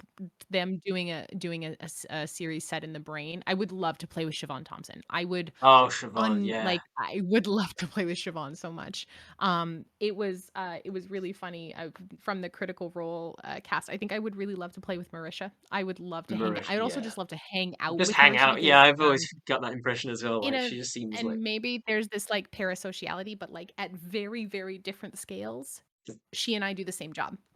right. So it would be it would be nice to connect with another femme in the space. I Yeah. met Matt at Gen Con, and truly, I Oh, spoke to him nice. maybe for about 15 minutes strictly about Marisha. Just talking about his wife. I was like, "Matt, you're incredible. Also, let's talk about your wife and how wonderful she is." So, yeah, that And I was bet he really, was like, really great. "Absolutely, let's talk about it. I got a million things I could say." Yeah, and it was that yeah, talking with Matt at Gen Con was really lovely. Nice. I had some really lovely conversations with Brennan. Luis Carrazzo is such a Mm, treat. My gosh, mm. what a sweetheart. Um, I got to know Erica a little bit. Yeah, just some cool people where I'm like, cool, I just want to sit at a table and tell stories with you. Yeah, excellent. You're lovely. So yeah, there's lots of very, There you very go, cool, Joe, baby. just, you know, Just the just answer to like your question is luminary everyone, all of them, everyone every cool. person. Everyone yes. Let's see. Let's see. Wraith asked, absolutely nothing to do with D&D. I love your tattoos. Do you have a favorite? If Thank so, you. why? Which one hurt the most?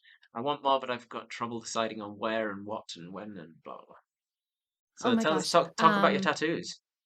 How I have so tattooed up? many How inked I up have are you? a I have probably 150 over 150 Holy, hours of tattooing. it's Yeah. a, it's a lot of hours of tattooing. That's a lot of hours of tattooing. I'm trying to think. How do you I have time for have things? You have three full-time jobs as as a mother and a listen, Rob, D&D creator, and how do you have listen. time for anything else? Do you sleep? Are No, you a no, robot? no, Do you recharge? no, I do not. I don't sleep at all. I've got a big piece on my thigh. I've got like a zombie girl on my thigh. I've got a mermaid on that like spans from my ribs to my mid thigh. I have a chest piece. I have a full sleeve. I've got some text here. What I was your have earliest? my first piece was a small piece on the center of my back that was like a lotus flower. I'm actually in the process of getting it covered up. This peony right Yeah. here that I have Oh is yeah. the start of that is a newest piece that is a full back piece that goes all the way from my neck all the way down my back. So that's probably going to take like 2 or 3 years to finish with how many hours I can devote to it at a time. Um, I have, yeah, my sleeve was like, I don't know, 30 hours, I think. My chest piece was like 25 hours. I As have someone a, who does not have any tattoos and has absolutely zero desire to get them, it's such a foreign mindset to me. Like to be someone who's like all oh, about it. all you got to Where do did is it get one. begin? Where did it begin? I've, How did you decide I've like, always yeah, I loved want to be tattoos. fully inked? I got my first tattoo when I was 16, because I begged my parents for it. I begged my Interesting. parents to let me get a tattoo. And my dad said, you have to tape a picture of what you want next to your bed for 6 months. And if you can stand looking at it every day for 6 months, Yeah, yeah, first thing yeah, you see when you wake up and the last thing you see when you go to sleep, you can have yeah, that for your 16th birthday. And I was like, okay. And I did it. So, because I don't half ass anything. yeah. And then once you get one, you're like, this is cool. I have art on my body that I get to wear forever. Sign me up. Some people buy art and put it on their walls. I buy it and put it on my body. Yeah. Um, and I think it's been always a very cool way for me to express myself. I Yeah, it's always just been something very, very cool that I've loved. Like loved tattooing for a long time. I used to draw all over myself as a kid. Right. And it was just the point of like, okay, yep, that's something I want to do. And now it's all the time. I go to my grandmother's house and she goes, "Oh, is that a new one?" Or, "Oh, did you get something new?" So it's just all the time, all the time. What was the most painful place so far? Uh Probably my neck was really unenjoyable. I will Right. say. It was very, very unenjoyable. There were spots of Yeah, it I'd that was I'm imagine. like, "This is the most painful thing I've experienced. This is worse than childbirth."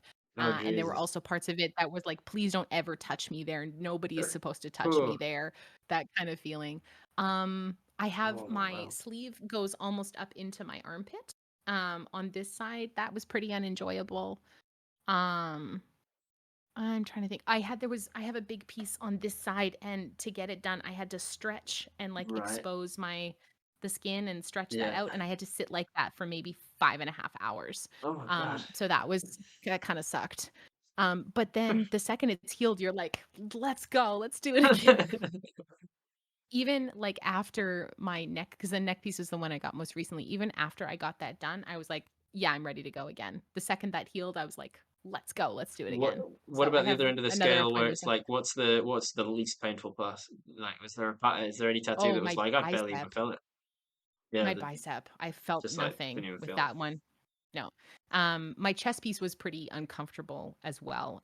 Right, it goes all the way down onto my sternum, Right. and pretty far down and that was pretty, not great. Imagining your, Yeah. like, entire chest rattling around, and there's no muscle there to take that. So, yep, Yeah. that one sucked pretty bad too, but it looks awesome. My tattoos are cool. So so I yeah, imagine like it's, for the same reason as bicep then you'd probably be cool on like a buttocks one. Like a butt cheek you'd would be probably have a surprised lot how of much your butt hurts. Your is it butt a hurts lot? so much. Oh, interesting. Yes. I would have thought with a lot of Yeah. meaty kind of cushioning as it were. Yeah. Oh, So, not for but yeah, me. the my neck piece, is a piece that extends, yeah, all the way down from my neck, all the way down to the bottom of my back. So it's just like now little sections that we're gonna do And piece by piece. last question about the tattoos then, because I'm just fascinated. How do you choose what it is? Does like each tattoo have some sort of higher meaning to it, or is it just sometimes as Mm, simple as I mhm. really like this design? That's it. Both. Yeah. Oftentimes, so like one of my first tattoos often had like a lot of meaning to them. Like my chest piece is a cameo, like a Victorian style cameo, seated between two owls. The cameo is one of the only things my grandparents emigrated over from Britain to Canada in the 50s, and my grandmother brought a bone cameo over with her, and What it is it? broke Cameo, in sorry? transport. It's like a relief of a often a relief of like a woman carved into bone. It's like a piece of Oh, jewelry, okay. and they were often set in the middle of necklaces. And All so right. the cameo broke in transport, and it was so Oh, old but that we just couldn't get it you couldn't get it fixed. So fixed. Yeah. I was able to get a picture of what it originally looked like, and so I got Ah, that tattooed interesting. on myself. That's amazing. Um, yeah, and then my sleeve is Little Red Riding Hood. And I love the story of Little Red Riding Hood, particularly the iterations in where she saves herself, Mm-hmm. where she doesn't actually need anybody to look out for her. So in my tattoo of Red Riding Hood, she is wearing the wolf. Like she has the wolf on her head and she is carrying the axe. So Nice. yeah, so those are, That's and awesome. then the one on my thigh, I have a zombie girl on there, and I just saw it was a piece of flash that one of It's the like, artists yeah, that I work that with. I one. was like that one, and then I have my first campaign character Neppy tattooed Mm, on a tarot card as it like as in a design in a tarot card on yeah. my thigh as well. And I'm going to get shy on the other side when I Yeah, spend a right. little bit more time with her and figure out what tarot Nice. card she is. Yeah, what Yeah, she is. Yeah, yeah, yeah. yeah. That's amazing. So yeah, That's some cool stuff. tattoos are fun. Schmidt asks, how did the work community react to your introduction of D&D to therapy? Was it already accessible, or did you need to trailblaze? Oh, fun question. So within the D&D community, when there is really established groups who already do therapy and D&D together, so Hmm. like that's super great. But integrated within the larger therapy community, when I talk about doing D&D as therapy, people are like, "What?" Hmm. Like they don't really connect with that. So often I do like workshops on like, hey, this is how D&D can be a therapeutic tool. It's a form of play therapy, and this is how it works, and this is how it has similarities to group therapy. This is how it has Hmm. similarities to Hmm. narrative therapy. These are the populations you can work on it with.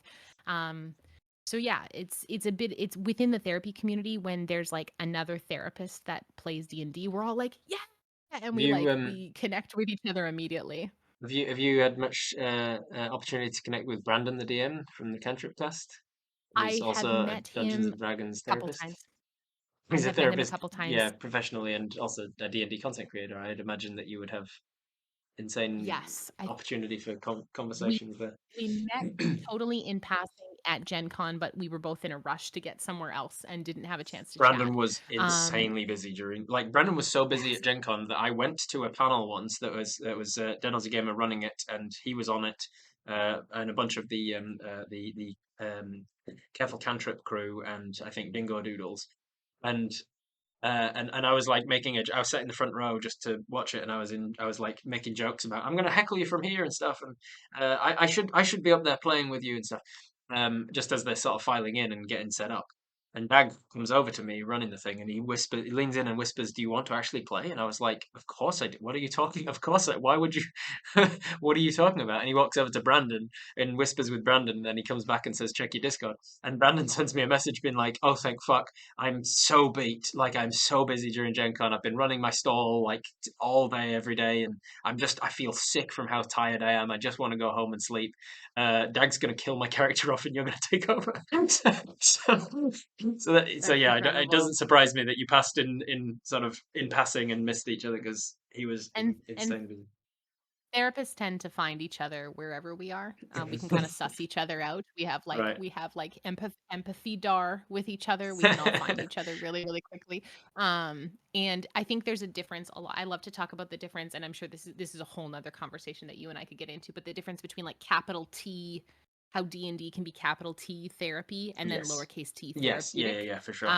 So Because I used that's to one of the big do things that I I'm a used to do proponent sort of of the doing. lowercase t therapy with a company that I ran. I sort of helped to set up for kids, particularly like Yeah. ASD kids and like kids with special needs and Yes. such. And like I would run D&D every Sunday for a group of kids that were otherwise not so great with socializations and stuff. And through that, kind of just learning how to how to fit into a neurotypical world, or Absolutely. Love that. how to yeah how to get by in a neurotypical world, I guess. Yeah, and there is some incredible things to be said about the uses of D&D as sort of lowercase t therapy, but I wouldn't know anything Absolutely. That's a whole 'nother about using conversation. it You professionally. gotta get, like, a Oh, panel of for us as sure. therapists on Yeah, and talk about it. yeah, for Yeah, sure. 'cause All right. we can just chat for hours. The TNE network asks, with playing many one-shot characters, you have played Neppy, who has a big backstory as well as felt so lived in, and your other characters feel similarly deep, even though they may be a throwaway character. What is your character creation process to create such lived-in characters? That is Oh, a very good man, question. everybody starts with a, like, guiding principle and a theme. Like, Mm, it's been it's been really cool playing God Killer because I haven't actually had words for it before, but in God Killer, every NPC has something they call a gospel. Like, right. what is Right. that core driving belief that Yeah. runs this character at the Yes. core of all things? And then for me, once I can identify that, it's easy to build Yeah. outward Yeah. from there. Because that has to be, if you take off all the layers of the onion, that has to be at the bottom. Mm, And then the real beautiful growth is when that core belief starts to change, because yeah. that's the beauty of character growth. Um, yeah, I don't I am just not the kind of person who creates like one shot characters that One are dimensional. Yeah. one. I can't do I, it. I just yeah. can't. The thing that Can't do it at amazes all. me is that D&D is designed to have really deep characters in that it Mhm. has and the character sheet on the front page, taking up almost a quarter of the page, box that says personality traits, ideals, bonds, flaws, and Yes. so many people just ignore them or handwave them or use like the randomly generated ones on the table and then they never reference them again. It's like that isn't such an integral. That is everything else on the character sheet is the G of RPG. It's the game. That's the Yes. mechanics. Those are the stats. The box in the corner that's the RP part of RPG. That's the role play. That's who you are as a character. Yes. What are your ideals? What mantras does your character live by? What bonds? Yeah. What is driving them to be a quester in the first place? Be out on the road. What is driving them? What sort of a person are they? How do they interact with people? What sort of experiences have they had in their life that have shaped them the way that they are? Your alignment should always be considered. What is your current alignment? Like that can change over time, and what has influenced you to be in that current alignment? Teeny's asking me a question about Neppy, so I'm gonna grab something because I feel like your Please, audience will appreciate this. Give me please 30 do so. seconds. Yes. But yeah, I find that the role playing aspect of the role playing game is too often overlooked. And to build a deep character, it is as simple as asking yourself questions about the character's background. There's a really great table in Xanathar's guide that's "This is your life," and you can roll on like how old you are and how many life experiences you've had and like where your parents are and how many brothers and sisters you've got. And the "This is your life" table of Xanathar's can be a really good prompt for anyone who doesn't have like an acting or storytelling background to still like give you the questions that an actor would ask themselves, to sort of generate a much more lived in character, as you say. It also can be really useful, and this is an acting tip that I've done multiple times in my acting work, of like genuinely act out scenes from your past with your fellow scene Hmm. mates and stuff. Things that aren't necessarily going to make it to the movie or the TV show, but or even the play, but like go back and do a flashback episode of things that you have done in your past. And I've done that many times as a dungeon master when a player can't make it to the table, but the next session is kind of integral to their plot, or they need to be there for that or Yes. whatever. I'll instead be like, hey, let's not cancel. The three people who can make it can still make it, and we will act out individual scenes from their characters even before they met the other characters. So I'll be like, hey, Yeah. Joey, this is your background, and you two can now play as like characters that come up, like as NPCs that come up in Joey's character, and then we can act out entire scene. And those sorts of tools and tips and tricks are really useful for Uh, generating lived-in characters. so I'm gonna drop my biggest tip for making a lived-in character. Make a Please. character book. Oh yeah. So these are my character books. Um, this is my very first Neppy book.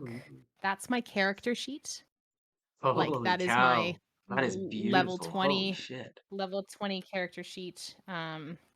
This is like feats and traits and my bag of holding. Um, this is my magic items, all of those from my Are level you 20 create? campaign. Are you creating this as you're creating it, or do you get to the end of it and once the character's finished, you then make the thing? Like, is you No, I was you're making this going as I as you're went. going? This is a timeline of 3/4 of our first campaign. Holy shit! Yeah, that's This a is like a incredible. Cole's notes, and it's like it's her rosary essentially. It's like her holy symbol Oh in the my corner, and god! Of course everything it is a is. bead on a rosary. Um, that's a letter I wrote entirely in Infernal. Um, yep, I did that. And then this is all of my character I notes. created These are the session notes. Those are all of the as session notes from every session. as a dungeon master. If a player at my table did that, who would that would be the hugest compliment. Like I run a game with a good friend of mine. He hires me as to run a game for him and his friends, and his friends are largely animators and illustrators and artists and stuff in their own right as well. And often for that game, I'll get a whole bunch of like character art, free art of things that have happened in the session. And he goes, the best way to get free art out of any artist, not just like drawn art, but any like music or anything, is to just inspire them.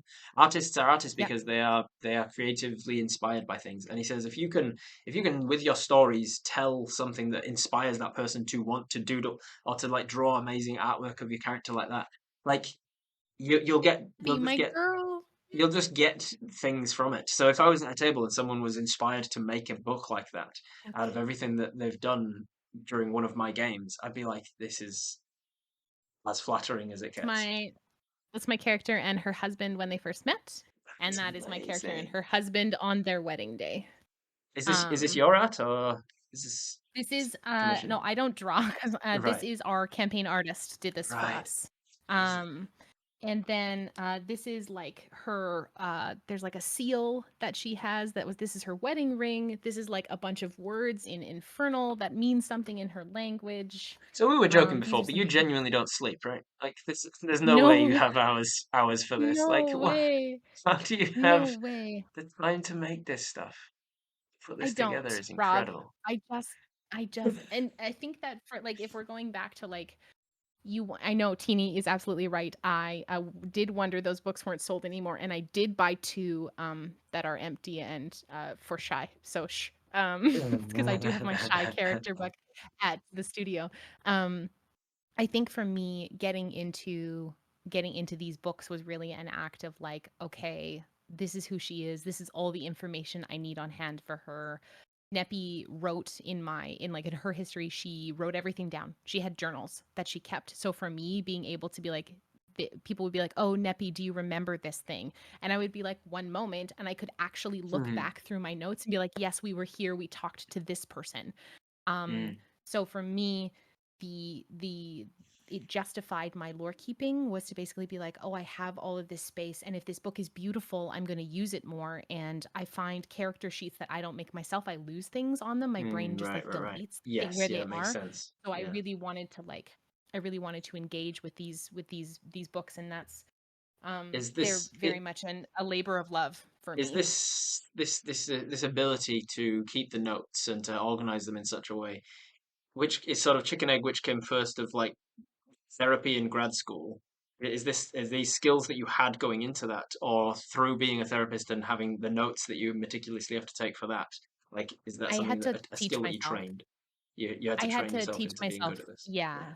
I was a like naturally gifted student in high school, so it Yeah. meant I didn't need to study at all. Yeah. I could just roll into a test with not having done any homework or any Yeah. studying and be super super fine. Yeah. Which really sucked when I hit like second year university, and that just didn't work Yes. anymore. So I had Yes. to Fucking tell relearn me how to about it. This learn. is exactly my experience when I started doing maths at university, and I was like, Yes. holy shit, I don't know how to study because I've always just been incredible at maths inherently. Yes. And now I'm And at a level so where I I can't be anymore. And now I need to know how to yes. study this stuff. Totally. So I had to reteach myself how to study and reteach myself how to learn. So I did that and developed a note taking strategy. I have my own shorthand that I created Right. so that I could take notes in class faster, and also really helps me now take notes while I'm in therapy with clients. I can take Yes, shorthand right, right, notes. right. It That's also good. makes Yeah. it so that um, it also makes it so that if someone was to pick up my notebook, they wouldn't be able to tell what was going on Right. in my Yeah. session. So it's kind of a It's a shorthand to privacy thing keep as well. Yeah. privacy for my clients. Mhm. Yeah, I think that's a very So yeah. useful practical skill to have as well, because one of the things that I love to take notes if I'm ever a player in a D&D game, but I'm not good at it because I don't have a shorthand. I'm too in the moment to be taking notes during the moment, and then after the moment I'm like, oh fuck, what did? And I'm trying to listen to what, even So if I'm not in the scene, I'm like trying to listen to what's going on, but take notes of what just happened. so I have a solution for you, Rob.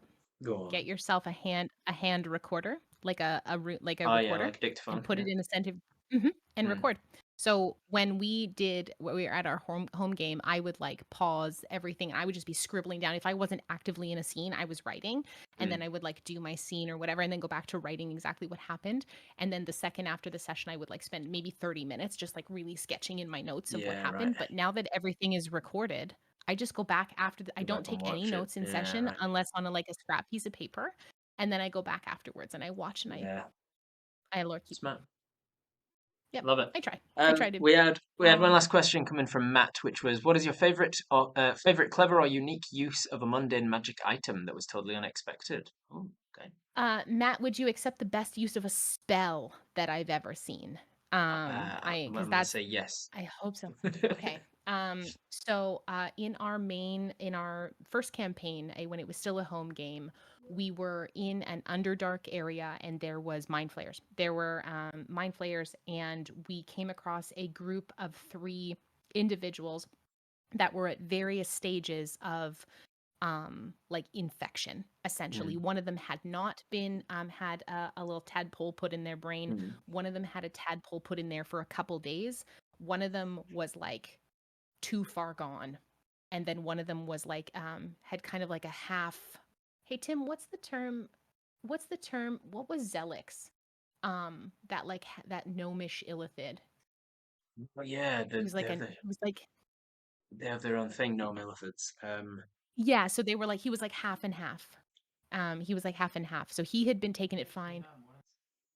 I know. You were Tim and I have a running joke that whatever we do in our Blackwater game often is happening at the same time in either official D&D books, like before it comes our stuff comes out Yeah, before, or it happens in a critical role. Like yeah. it's just lines up, which is pretty funny. Um so the best use of a spell I have ever seen was Spirit Guardians.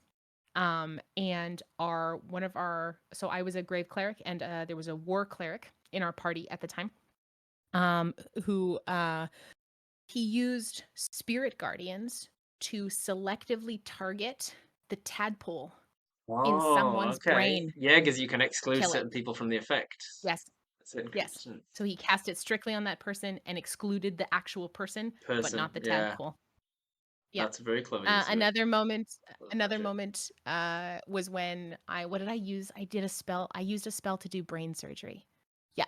I think I used a spell to do brain surgery in that same arc. I've had to put people's brains back in their head twice. Um after they got eaten. So Neppy had a lot of stuff that she had to do. Neppy did a lot. All of our first campaign is online. Please go enjoy it. That's It's amazing. uh it's a good time. Yeah, all of the stuff is on our YouTube. But yeah, that was probably one of the most clever uses of a spell I have ever seen ever used. Yeah. And What a maybe favorite magic item in our universe, in the Blackwater D&D universe, guns are cleric weapons. Oh, okay. So, you to wield a gun, you have to have an affiliation to a god or deity of some description. Interesting. Um, Oh, so okay.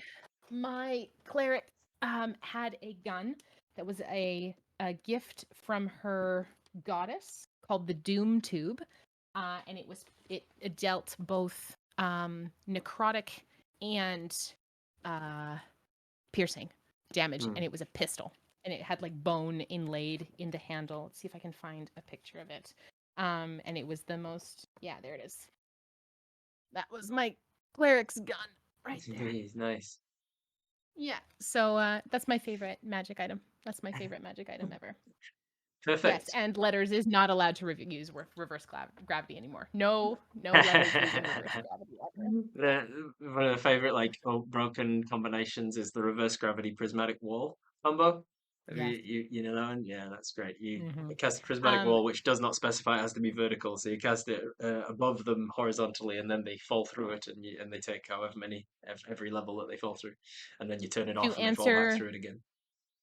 To answer the Despotian's question, yes, from an illithid stomach. Yes, I did put someone's brain back in their head after piecing it together from an illithid stomach. Just cast Absolutely. mending, mending. It's technically an object, right? It's mending, mending. Yeah, they were dead, and then I had to put the brain back together. I vaguely remember using a prayer shroud to strain stomach soup. Is what I vaguely remember. Yeah, I love the creative uses of spells. Just So using things much. how they're not meant to be used. I recently in one of the Absolutely. Dragonlance games that I'm playing in on GM Workshop's channel, playing a transmuter wizard. So I, as a physics nerd, got super hyper focused during the session on like on the exact parameters of how long I can hold on to the transmutation ability to transmute Yes. one material into another, and then from that, like how big of a volume I could, the maximum volume I could make from that. And then I went to a local blacksmith and got like a bunch of slag iron and made a ball of a certain size of the maximum radius. And then I spent an hour concentrating, and at the end of that hour, right before the original part is starting to run out, I've now got a ball of balsa wood instead, which is super light. And so then I put the balsa Oh wood my in a god. cannon, a catapult, and flung it, and then in the air turned off the transmutation, and suddenly it's been flung with that amount of energy, but it's now made of iron instead. And then I put the physics work into calculating what that mass of material would hit the ground with, and it was basically the equivalent of a Yes. 32 kilogram TNT explosion. Yes. We love And so I was this. like, We there we love go. this, And so this is, Jeremy. and the GM was like, sometimes having a mathematician at the table is great. Sometimes not so much. Yes, there is myself and Adam and Yanis on our side of the table get quite tactical with how combats tend to go. Sean at our table super creative with Mm, his spells and stuff, which has been very very cool. Yeah, this our campaign is very fun. We will try and bargain with things with Tim all the time, yeah. especially when things get really dire. Um but yeah, it's been very cool to watch how our party and our table like grows and changes and how we play off each other now with combos. Man, there was nothing better. There's a I think it's a channel divinity that grave clerics have. That's called Path to the Grave. It's like the next hit on them Yeah, is double is double. like Yeah, overcomes any resistances and double damage essentially. And having one of our big damage dealers go immediately after yeah. Neppy was like, oh, what a punch. And then Yeah, being if able you've to got cancel if you've got crits. that ability and you can like you either ready it to be right before them or you happen to go right before them in the thing and then like especially if it's like a paladin that can 20 a smite or something. Yes, Yes. Our paladin or our warlock at the time. you could have a real 1-2 punch if you've got like a divination wizard who's got a 20 just like sitting on their portents and then Yeah. you can be like, "Oh, all right, let's use this. Stick them all together." Yeah. It's incredible. And then like, yeah, Grave Cleric was super, super fun. I'm having a lot of fun with Shy as a monk. And she's so different from Neppy. She's not the anti-Neppy, but she is if Neppy if Neppy didn't know enough about the Mm. world, Shy knows too much. And Right. so it was a nice dichotomy that I wanted to play with there. So yeah, super fun. That yeah, man, I love D&D. I just want to play Yeah, TTRPGs yeah, all the so time. much, all of the time. It's so much. I could play it for days, and I'm sure we could talk for hours and hours more as well. Yes, Unfortunately, we're both out of time. I've got to get up to doing stuff, and you've got to have some me time at some point in your I life do. that isn't I'm gonna all of watch your other jobs. What are you I'm watching? gonna watch Loki tonight. Oh, Loki. nice, nice, nice, Tim and I are in nice. the middle of it. Yep. All right, so we're at the end of our short rest. We've finished our drinks. We've finished our apple ciders. We need to get back to saving this village from the psychic energies and the mind Yeah. flayers and whatnot. So people find you and your work? Shout out whatever Oh links you boy. need. You can find us, me at Blackwater D&D across all the socials. If you want to find me more specifically, you can find me at m_Carlson on Twitter. It's mostly just me lamenting about therapy and D&D, but Blackwater D&D is where you're going to find me most of the time. I play Shy in our main campaign on Monday nights at 8 p.m. Pacific Standard Time. Everything is on YouTube. You can find us there at Blackwater D&D, TikTok, Instagram. All the socials are all over the place. Our shorts are very funny. Jens does a very good job with those. Yeah, Um, yeah, some and good shots. uh, they're good, right? And Yeah, then there's some Wednesday funny nights, stuff. I am usually GMing indie TTRPGs. You want to head over to our Blackwater D&D YouTube. Our Triangle Agency mini series is up there. I'm so proud of that one. And our Eat the Reich series, in which I was the Fang Commander, which was very, very fun. So yeah, come check us out. Give us a follow here on Twitch. And it has been so lovely chatting with you and your community.